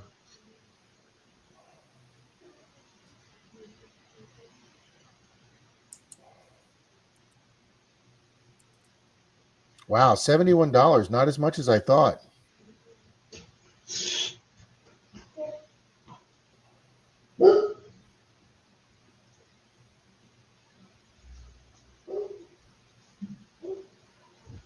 It was from Bama Jelly. No, I don't remember. I thought that was older than that. Oh, then again, what the hell do I know? Good evening, Nathan. Dog is my co-pirate. Welcome to the stream. Oh, PD. Yeah, it's crazy what some people will pay. Just like the most stupid metal Tonka trucks. I do know that Denise's mom for years bought me the Hess truck every year. And you know, if you go back to the 60s when they didn't make Frankie, many of hello. them, those things are really collectible now. But now they mass market so many of them that Yeah. you know, the problem is because if you only make 500 or 1,000 of something as opposed to 10,000, yeah, if it's only 500 or something, it's probably going to be a great collectible. But the company that made that's not going to get in on that money. That's all being made in the secondhand market. Yeah. Well, they're going to sell it as a collectible, and then they're going to sell as many as they can. Yeah. I I had- sold when I first started on eBay, I still had my desk from when I was a little kid. My parents moved it down here to Florida. And here I was at what 30, 35, 37 when I met Denise. And I still had my childhood desk. And in that desk was a 1960s Batman Pez with the blue cape. And I looked it up and they were hard to find on eBay and this was when eBay was brand new. There you go. That's another great idea, Mike. And I wound up selling that Pez, Zach, for like $73. So my mom just thought every Pez in the world is going to be worth money. So she started just going to the dollar store and buying all the brand new Pez's for like, you know, $1 or $1.99. And when she passed Zach, I found 2 whole big plastic tubs full with probably 300 Pez machines that were all, you know, 1990s modern Pez's that weren't worth a quarter. I think we wound up dumping them in the garage sale for 10 or 20 cents each that she paid like $1.99 for it because she's like, oh, well, you sold the one. I'll start buying these. No, Mom, these are mass marketed. You know, it was a 1960s Pez that, you know, there's not 100 of those left probably. Yeah. Another way on eBay I discovered is if you're looking for a certain thing, look to where you think it would not be, because a lot of new sellers will make the mistake and list it in the wrong category. Something will sit there for weeks and it's not selling, and they'll really reduce the price or let you have it for next to nothing. Wow, Zach, the Pez I sold 20 years ago for $73, 1966 Batman Pez with the cape, $245. All right, now look up the value of $76 20 years ago versus $76 now and see where you actually got a better deal. Okay. That's where you're doing your real math. Factor in inflation. Yeah.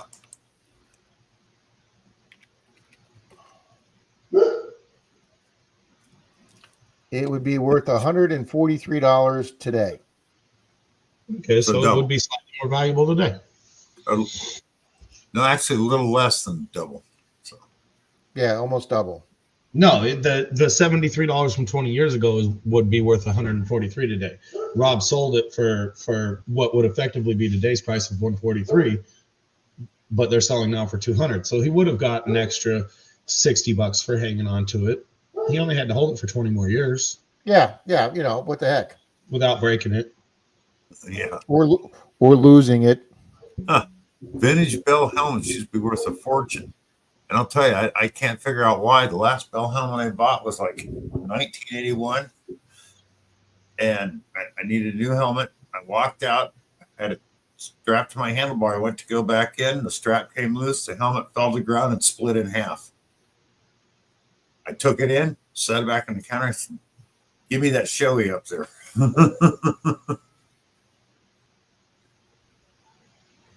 Oh, Yeah. Frank still got all the Pez they bought their kids 25 years later now. That's nice. That's Those are- awesome. One of the guys I grew up with, he was actually my Boy Scout master. I grew up with his kid a little bit. Every year for a long time, once the baseball cards and sports cards and things like that started coming into values, 80s, 90s, for a Christmas present or whatever, as an investment, they bought the whole year box or whatever it is. You know, the big box as an investment. They still have all those sitting there. I'm like, do you have any 86? Do you have that in 86 basketball? I don't know. Yeah, 86 basketball would be the Jordan rookie card that's worth like 20 grand. Yeah. I don't know. They're just sitting there. He says, I don't want to look at them. His son passed away, so he's, I don't know. They're just sitting there. That's like after my brother and I moved out of our parents' house. I had some comic books stored there, and so did he. Well, my mom was the kind of person, well, if you didn't come back for it right away, I'll sell it. I just had some original Disneys that could be worth a lot of money now, but my brother had first edition Spider-Man, and he kept it in a plastic sleeve. Spider-Man. Along with some other ones. And And chop, chop. we go down, and I found out my comic books are gone. I go, what do? Well, I traded them to the guy next door for a toilet. I went, what? Well, he had a brand new toilet in case we ever need one.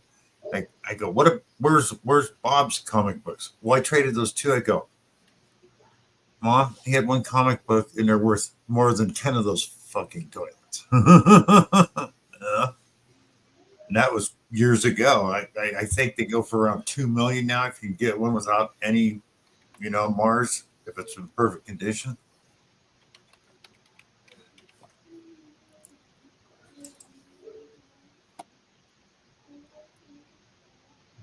Threw my Nirvana shirt in the trash. Oh, yeah, not a good idea on that one. You know what I have somewhere that I have packed away? Of course, who knows what the moths haven't eaten it. But somewhere I have an original 1980s Max Headroom T-shirt. Oh, nice. You should see what some of these old concert T-shirts are going for. I'm telling you. Worn and beat to death. Somebody gave my kid one. I forget who gave my kid one. It was some band here or whatever. He Google Lensed it real quick. He's like, yeah, this is a $140 T-shirt. I said, like that? He says, look, they're selling on eBay for more than that in worse condition. He wound up selling it for that. We were all dumb teenagers, Trash Panda. Howdy, me. Frankie.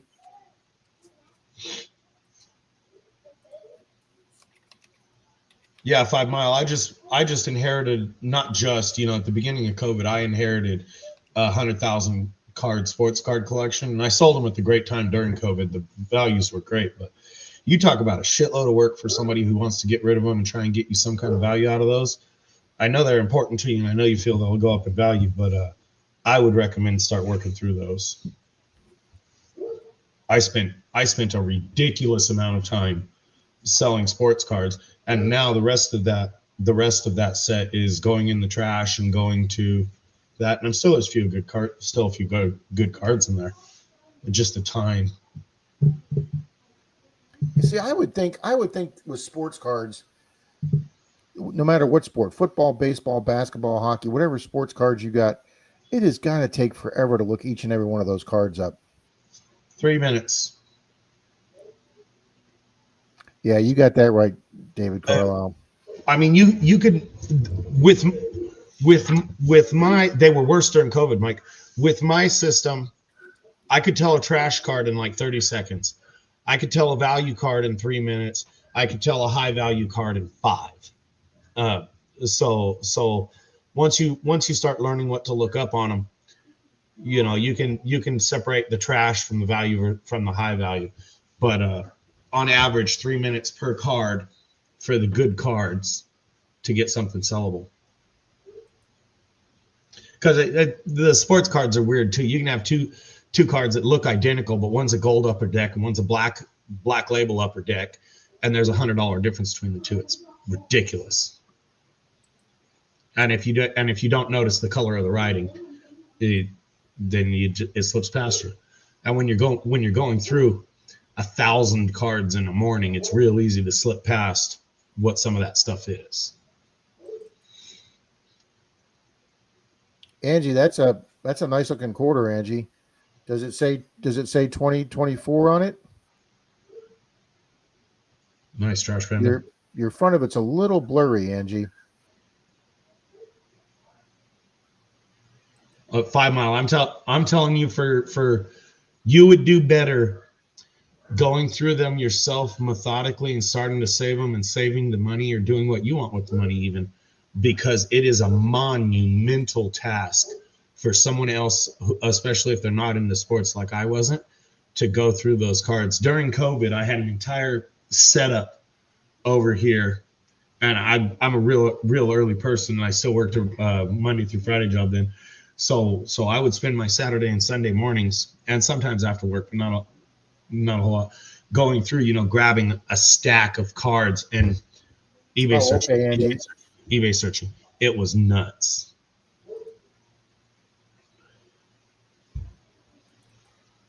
Yeah, I mean, the value, the money you'll get for the card in theory will always go up, but getting someone to do that with your cards there's just so much time involved. But I mean, I sold, I think 3 LeBron rookie cards where he was in the white suit top. I sold 3 of those for more than they're selling for right now. Yeah, Angie, that is a documented Frankie. error. That is a documented error coin, Angie. So yeah, I would be putting that in a 2x2 and saving that one, Angie. Yeah. So Yeah. I'm looking at Mike DeGrease here. He says sports cards are nuts, right? So sports cards making a comeback right now. During COVID, they were double what they were now. When the government shut everything down, they told people to stay home and find something to do. All the people broke back out their old hobbies. So your model trains went nuts, your sports cards went nuts, your firearms prices went nuts. All your hobbies that you can do alone went nuts. Which I'm sure your metal detecting stuff did. All your prices went really, really high. Evening, Rocky. Yeah, Phil, signed sports is a whole nother demon. Kobe rookies have good value. Randy Johnson. Nice, Obo Rob. Nice. Kobe rookies. Oh my God, Scott. We all had mood rings. Kobe rookies you can do real good on. My sister's ex-boyfriend left. I think I have a tub here with 3,000 sports cards in it. Oh hell, I could pull more than a few out of the woodwork around here. I just gave the neighbor kid, or the former neighbor kid, he stopped by. They moved away for about a year. I just gave him probably 300 Shaq cards, a lot of them rookies. Shaq was so popular from the second he got into the NBA. They made so many cards of his. They were just worthless. I mean, we're talking. Some of them had like a $3 or a $4 value, but I had 20 of them. And so I'd post one and somebody'd buy one and I send it and I'd relist it and just working through them like that. But I gave away hundreds of them. Yeah, Angie, I'd definitely be keeping that one.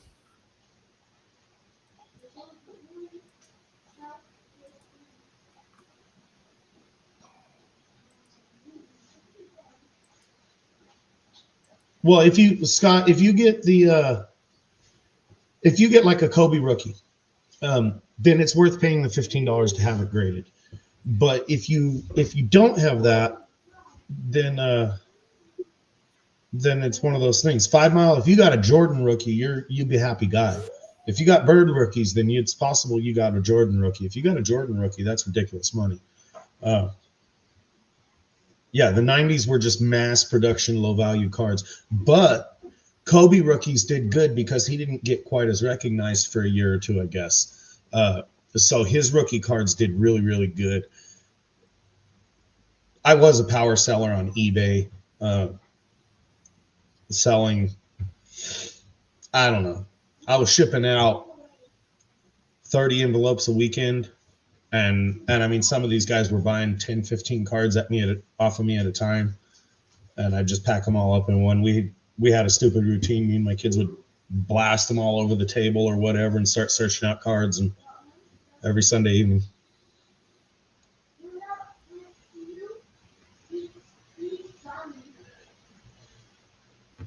Bill, you remember the tall, skinny basketball cards I used to have? They were called high tops. Yeah, I remember those. Had a massive pile of those. Turns out, for as cool as those things are, only some of them have any value. Yeah. Well, it's like I was just looking up some books that I have. Now, I wasn't really surprised. I got an original first-year paperback of Edgar Rice Burroughs' Tarzan of the Apes. It tanked. The value's no value there. But I have the original set of 1955 Lord of the Rings by J.R.R. Tolkien with the original jackets. They're hardback. Those are going for $1,500 and up per set, sold, and more, depending on the condition.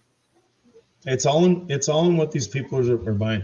Basically, if you were looking for something to invest in, and if you're a young person trying to bury some money, you have to look at what's hot right now. Exactly. Like right now, they have these stupid little keychain things, Labubu or something like that. Yeah. They're kind of expensive now. But if you found a good line on real ones, because they're faked a lot, if you found a good line on real ones, bought those in pristine conditions and put them away for 30 years, that would be an investment, maybe. Maybe. You know, that's the biggest problem, maybe, because trends change, so you never know. And you never know if it's going to come back. I mean, I don't think I ever had a metal Tonka truck. I might have had some used one or something like that, but you guys are old enough. You probably had the option to get brand new metal Tonka trucks, and you might have even had some of the kids. The prices on those things are stupid because guys your age think back on it. They're like, oh, I had such a great time. And, oh, yeah, I've got $10,000. No big deal. Must be nice. Yeah. Oh, yeah, I know. I wish I still had some of those money I'd have right now. I'd let him go. Yeah, Cher was married to one of the Allman Brothers. Yeah. Mike, most of the stuff I worked on was baseball cards. Basketball cards. That's what the majority of the collection that I had to work through was. I just never really. Yes, Phil. I was into comic books for a little while, but I never got into sports cards as a preteen and teen. I'm not into sports at all. This is my mom's boyfriend passed away. He was a collector of sports. He was a collector, period, but he was a collector. So as he was sick or whatever, she's like, well, what do you want me to do with all your cards? Throw them away. And but we're talking about somebody who spent 30, 40 years collecting, and she didn't know what to do with them. And we knew if we took them to a card guy, a ton of value is going to disappear. So during COVID, I just sat here and I got her the majority of the value for them, which she sent it all back to his smart mom. thing to do during COVID, absolutely. Oh man, that's so many hours, so many cards.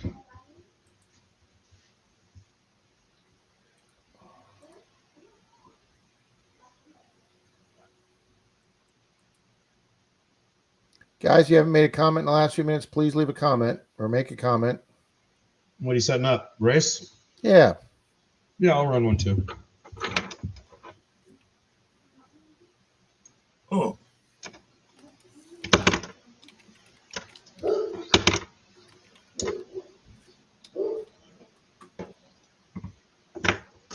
Yeah, Phil, I've just never been a collector.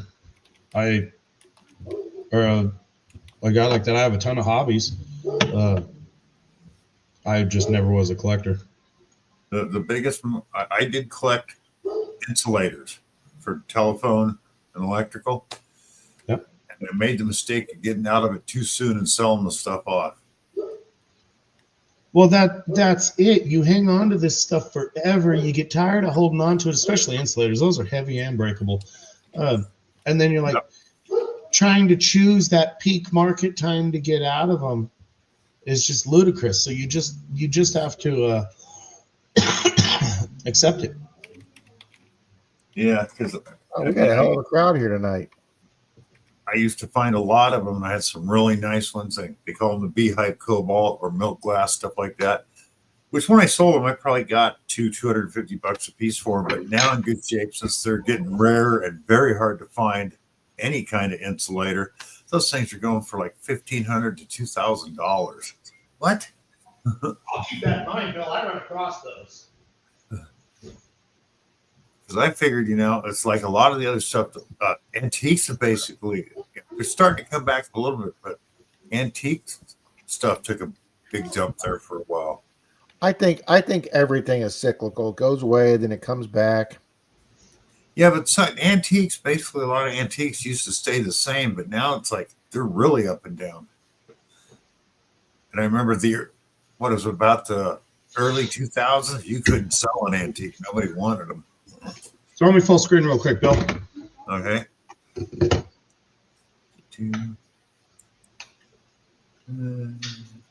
No, why is it not there?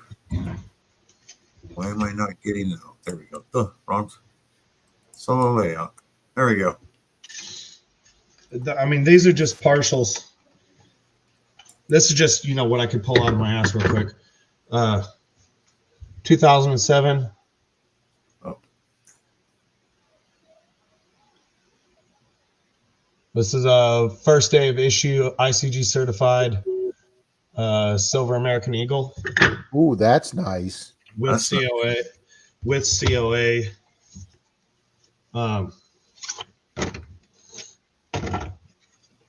Is that what's going up tonight? No. Nice try, though, Rob. It was a nice try. 20th anniversary Silver Eagle American proof set. Oh, nice. And I mean, it just keeps going. I have so much of this stuff that I don't even honestly know what it's worth. Nice. Same here. I got probably 20 of these Silver Eagle proofs, all with the COAs and all that. This one, You're sitting on some nice stuff there, Zaxxon. Yeah. yeah, I don't even know what year this one is.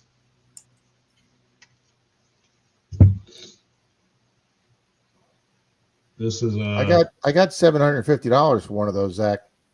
The first day issues. Did you? Yeah. Yeah. Back in 2023. You had to sign up at the Mint and get into a lottery, and I actually won one of the. And I mean, this is just stuff I grabbed real quick. This one right here, I'm not real sure if this is damaged. You guys would know more about that than me. So Regal, but you see all the bluing and stuff around the edge. Yeah. It looks like it's been really hot. Yeah, that's toning. That happens in storage. Yep. Yeah. So that's I don't even know what year. So that's just normal for it. Yeah.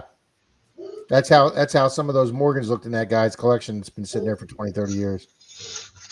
Yeah, and I mean, the stuff I have in here is all COA type stuff. But I have another box. I actually should go live with you. You can pull me down. I got that crap for days, but I actually should go by with you and have you start telling me some of the stuff that's worth keeping or I just need to get rid of. Because it's like I went through like $300. You can pull me down, Bill. I went through like $300 of what's that golden $1 coin? The Sacagaweas. Sacagaweas. I went through like $300 of those one at a time, looking for those stupid Cheerio feathers. Then when I got all the way through it, I was talking with one of the gold guys, LXR, and he's like, "Oh, well, did you look for this air?" No. He says, "Oh, you should look for this air. Those are real valuable too." I'm not going through all that again. Bump your damn head.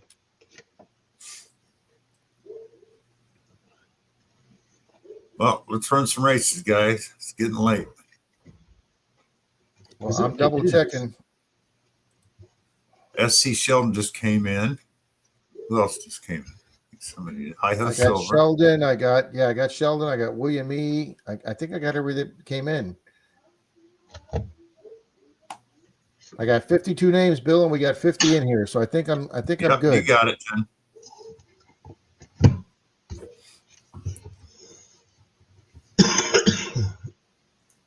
Yeah, the you dive right now. There wasn't very many. Carlo, Dave's not here, man. And I figured out Mary's still here. And I figured out what my problem is looking for the Sacagawea dollars.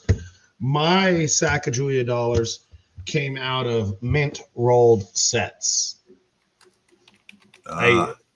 So they were purchased new that year, but it was a mint rolled set. And I'm looking for a one-off run Cheerio coin that was ran through the wrong die in a mint roll standard issue set.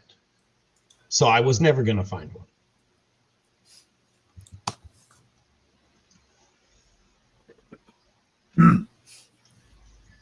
All right, I got everybody in, Bill. Okay, let's do some races. Jim Steele says good luck. Mary says me, me, me.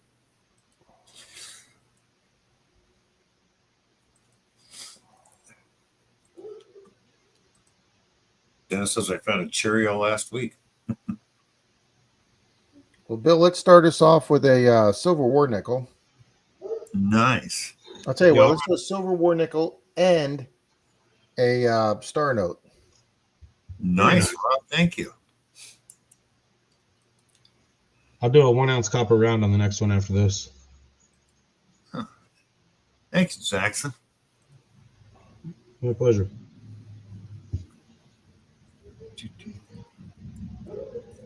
Whoops. All righty, guys, let me pull the race up. Turn the music down.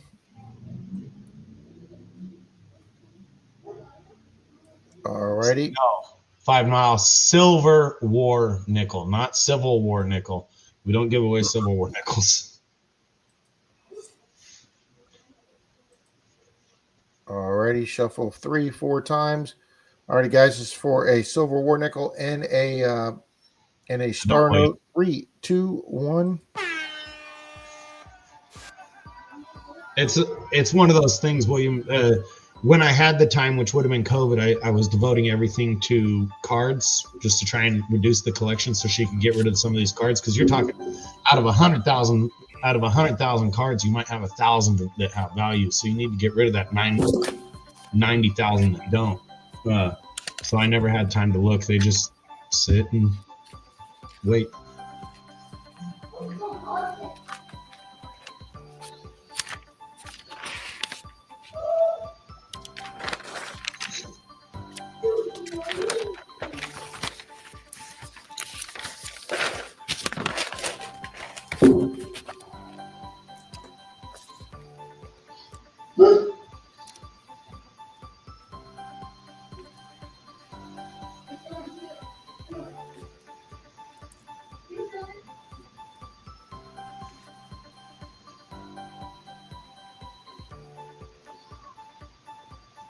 Not a chance, 5 Mile. I will find you and return those cards with prejudice.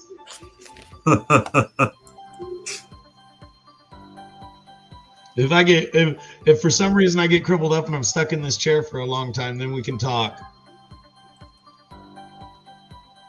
They just take so long. You just Hi ho, silver. I can't. Oh, we got 3 seconds left. Who's it going to be? Dennis, is he still here?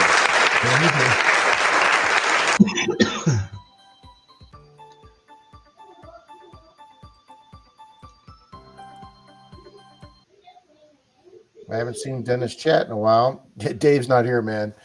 He just commented 3 Just minutes said ago. woohoo. Oh, did he? There you go. Dennis is here. All right, Dennis, send me your address. Congrats, Dennis.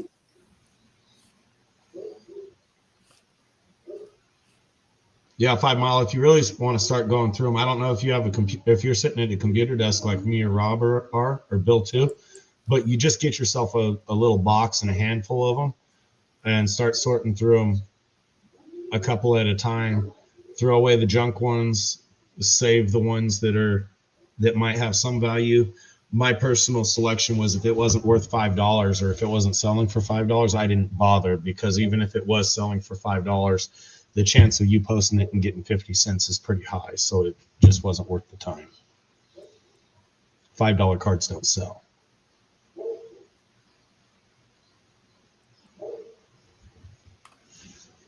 Okay, now this one's for a copper ounce round, you said, Jackson? Yeah, I'll run for copper round. Okay. 1 ounce copper round. 1 ounce copper round, Zach. Thank you. Thank you, Rob.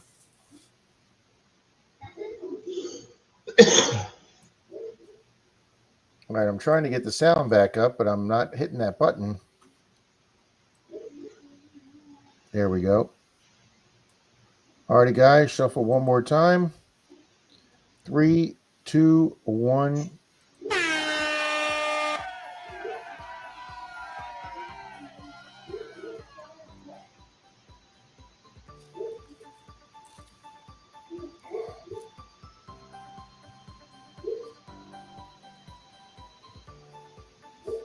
Those are some nice silvers you have, Zach. I got more too. I need to sit down with you with the I've got a random box. I don't know. I was looking in it. The most interesting one I saw, but I know even less about them then than I know now, was a Walking Liberty. You know, 1899 or 1889 Walking Liberty or whatever. I thought that was pretty cool. Yeah, I'd be happy to go in with you. Oh yeah, we can turn that into a stream one night. But I just have an entire box of. I opened it up and I looked at them real quick, and I'm like, I got no freaking clue. I would need to sit there and spend all the time. You want to sell something, get rid of some of that. I'd be definitely interested, sir. Yeah.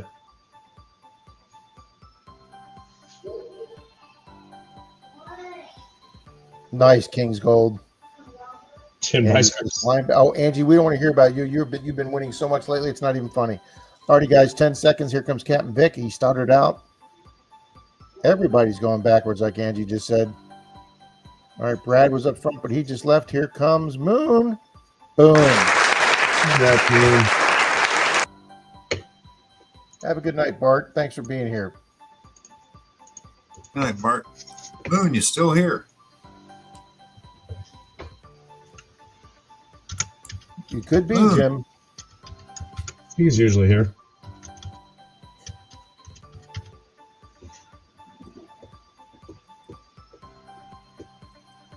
He's there. Moon, email me for one else top of the room. So I got one story, and then I'll let you guys get off. Kings was talking about his 10 pairs of vice grips on it, holding his truck together. I had another mobile mechanic out of Kansas call me one day. They wanted me to go to Gov Planet and get a semi truck running for them so they could transport it. Okay. I go down there. I get the thing running or whatever. It's got an air brake leak. I told him, I said, you guys want this fixed? Or I'm talking to him. What do you want me to do? He says, throw some vice grips on the air leak. He says, it's fine. It's just going on a trailer. Just throw some vice grips on it. And I looked through my stuff. I said, I don't have any trash vice grips. I said, all I have is good vice grips. Well, I'll buy your good vice grips. I don't want to sell my good vice grips. So I wound up just shipping this thing on a trailer with my good vice grips clamping over an airline. And he sent me a real nice thank you package back, all kinds of neat stuff. Because he said, I'll ship them back to you right away. He sent me back a real nice thank you package. And in this thank you package, there was like 10 pairs of cheap vice grips. And he says, brand new cheap vice grips. And he says, here's some cheap vice grips if you ever run into that situation again. Storage space is limited for me. I don't carry what I don't use, and I don't use cheap stuff. I can't afford to leave the good one at home and have the cheap one break while you're on a job. Yeah, but you can carry one cheap one with you. That was his point. I do carry a cheap one with me now. I carry 2 cheap ones. Zaxxon, I'll send you Moon's address. Okay. Night, Mermaid. Good night, Anna. Have a good night, everybody. All righty, Bill. It's 5 after. Yep. Everybody, thank you for being here tonight. Thank you for the donations. Great crowd tonight, as always. We'll see you on maybe tomorrow night in Zoom. If not, we'll see you We got Saturday Rachel tomorrow night Charlie also. with Rob and Jackson, and Sunday morning with Rob and Charlie. No, Bill, it might be me and you Sunday. It might be me and you Sunday. Charlie's going to be up at that Meridian hunt. Oh, that's right. Okay, no problem. All righty, I'll let you know because I might be leaving early to go meet Charlie. So I'll give you a call, Bill. Okay, Rob. All right. Anyways, Yeah, good night, everybody. Bye, everybody.